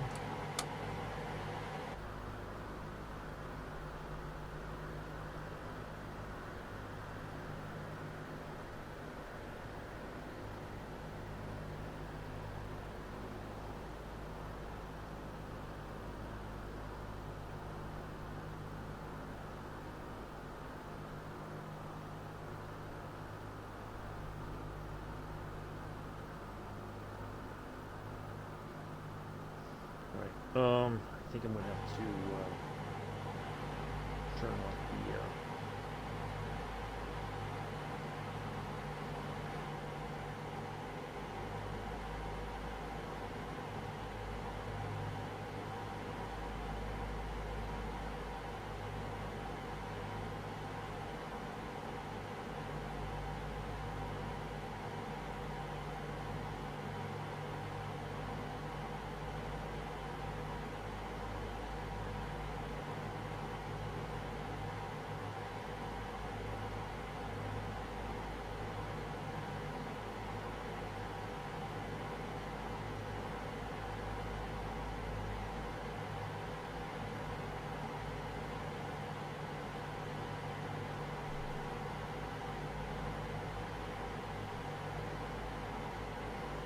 All right, we went way past our turn in to follow the river into Washington National. So we're basically what we're going to do is we're going to go back to our nav point here.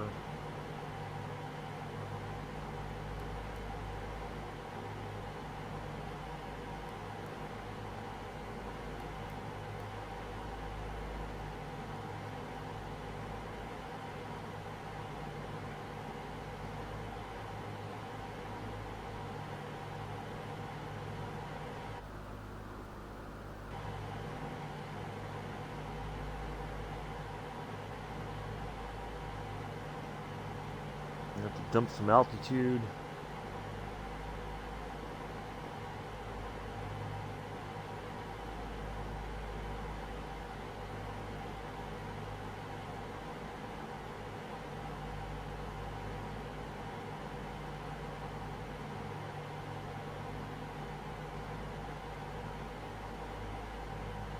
It's okay. We'll be fine.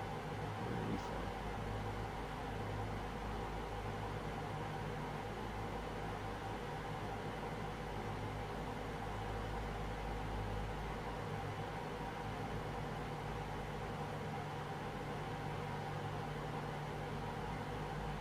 All right, there we go.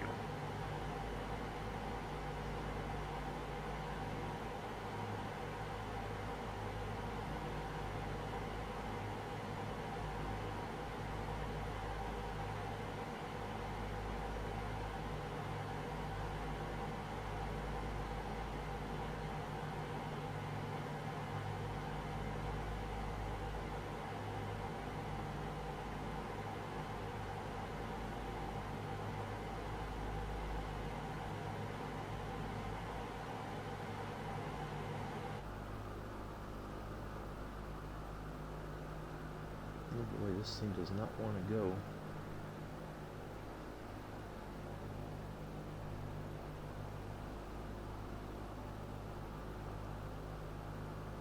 Ooh.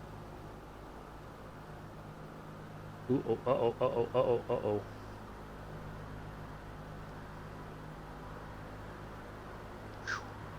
Well, that was a...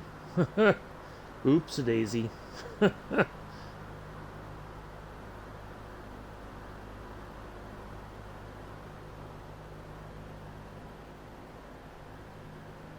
Alright, this is the part where I'm going to struggle with as far as the...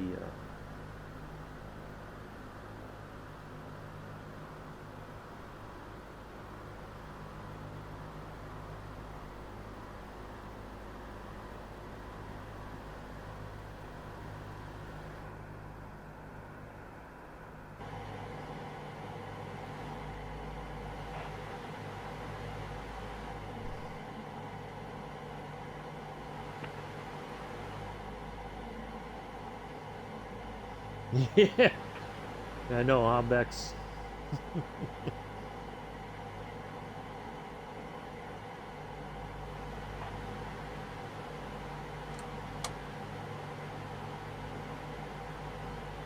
That's alright, we'll get there.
Alright, there we go. Let's just do that, and we need to contact.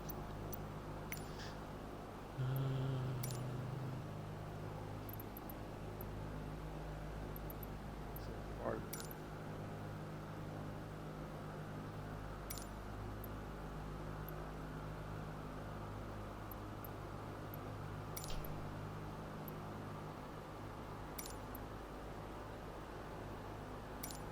Why is it doing this?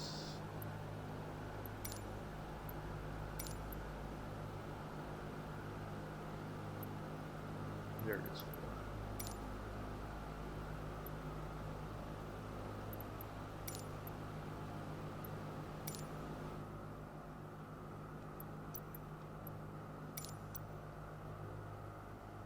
Oh boy, we are bleeding off of it.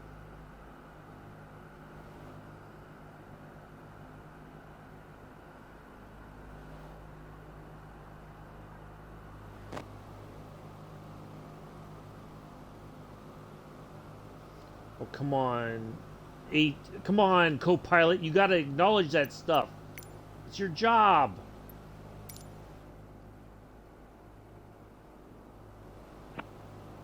Boy. Frickin' knucklehead. Alright, there's the river. We gotta follow the river. I know that much. So we're gonna follow the river.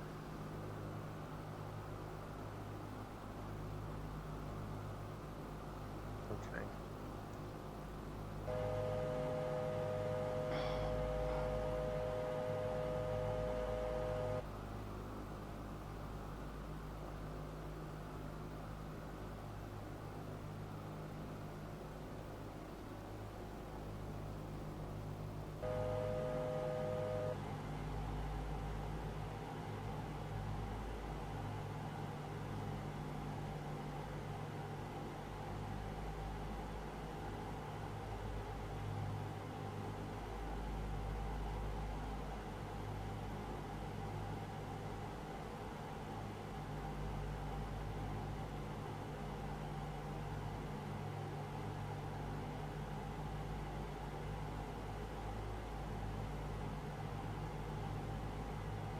See, this is the part that, this is the kind of stuff that happens and you're just kind of left, like, trying to figure out what just happened. Why isn't your...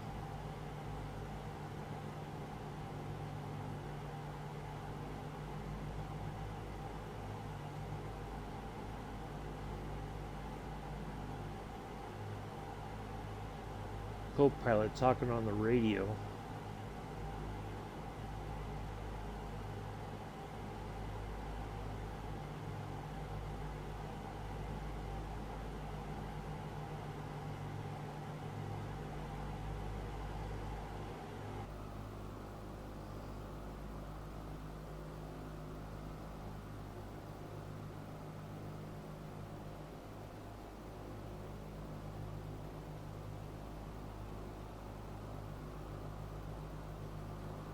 Alright, we seem to be okay now.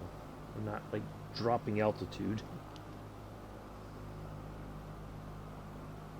Alright, there's the river, there's the bridges, so we should be coming up on the approach here. Why isn't the...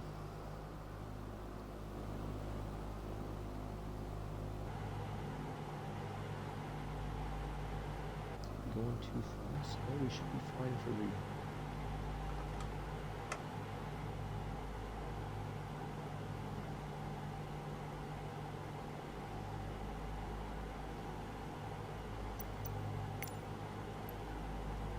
We should have all that activated, so it should be showing, but apparently not yet. I think we still have a bit more to go here.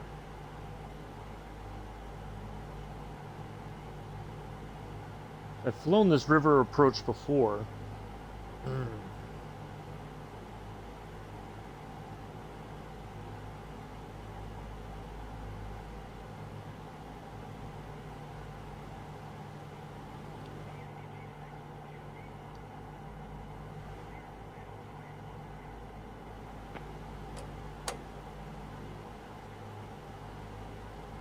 It's almost like it's saying it's like right here. Oh, wait a minute. Is that... Where's our... Yeah, I copied. My co-pilot is not working now.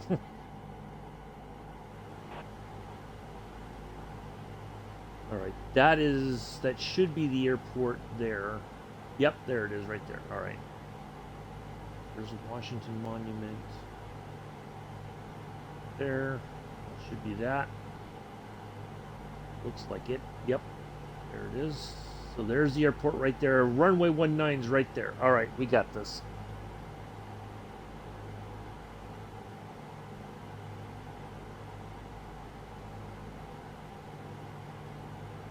As long as we don't hit the Washington Monument, we're going to be okay. At least we got some... Oh, there's the Pentagon right there.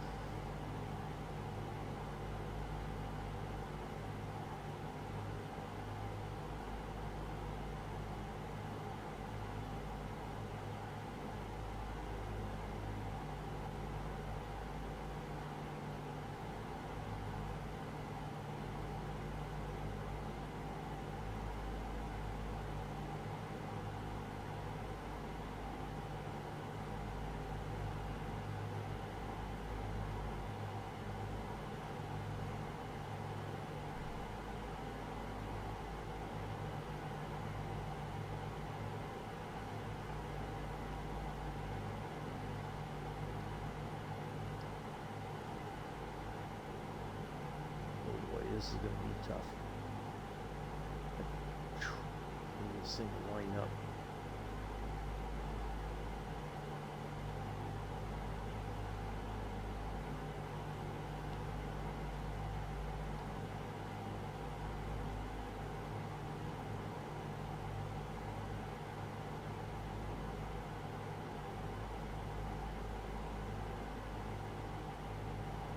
All right, hang on to your seats, folks. This is going to be a bit of a rough one, possibly.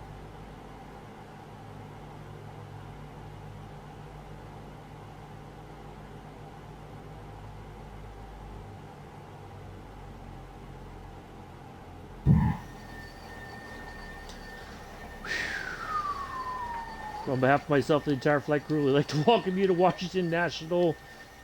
Local time is 9:03 in the morning.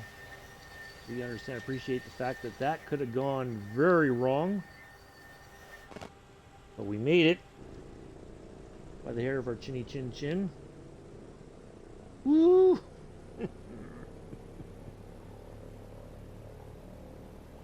Yeah, it was alright. That could have gone way, way worse than...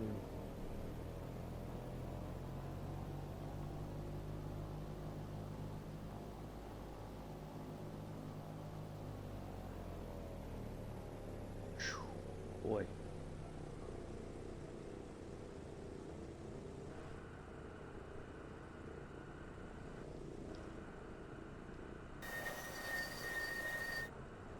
Boy. That was not easy.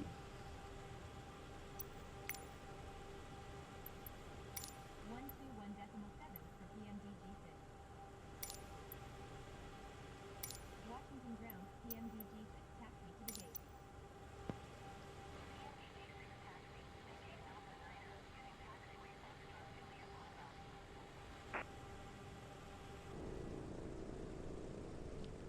Oh, come, see?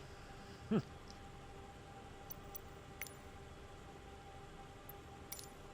to gate Alpha 9 via taxiway Foxtrot Juliet Papa PMDG-6.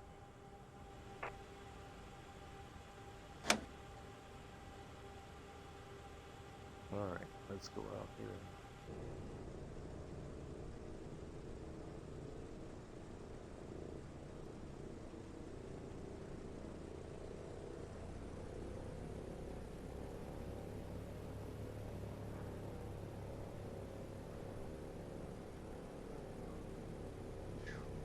Yeah, that was a tough one. Luckily, I've landed this airport before when we started the Junkers flight. I was able to, so I kind of remembered how to line up, but the pattern entry didn't show up like it should have. So it was just kind of just trying to remember the landmarks and where to go and when to go there. But man, that happened very quickly. Like we got to that point very fast to get to start, and we were not anywhere near, or we should have been.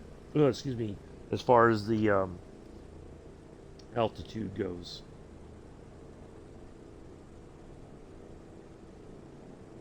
But we made it, so that's all that matters.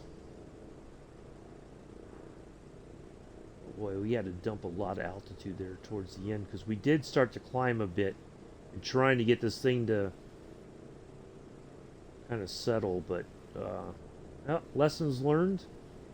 That's the important part.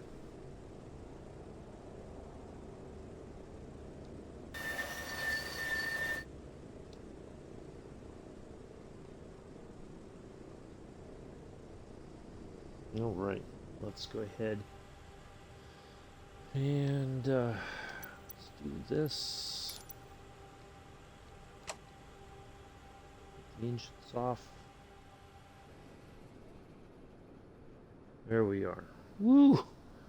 2 hours and 21 minutes. Let's see how long it took us to actually fly here. Oh, we made it with plenty of fuel. That's a good thing. Where's my batteries? They are right over there. So I turn those off. Hour 48. Not bad. Despite the hiccups, an hour 48 is pretty darn reasonable, I think. So there we are. We did it. We made it in our first trip in the DC-6. Dang! Wow, that was quite the adventure. So there we are. Yeah, not too bad. So anyway, that will do it for today. I do greatly appreciate everybody coming in and hanging out. Sorry again that this was supposed to be on Tuesday, but as I said before, I was not in a good frame of mind to to handle. I probably would have lost it if we'd done this on Tuesday and it did this. I would have lost it, quite honestly. So bye, Bex. Dang, Bex ready to go. Bye. So yeah, anyway, do enjoy the rest of your Friday morning, afternoon, evening, early Saturday for some folks around the world.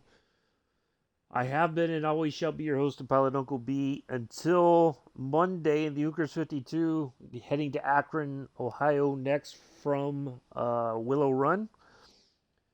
And I will see you all then. Until then, peace, live long and prosper.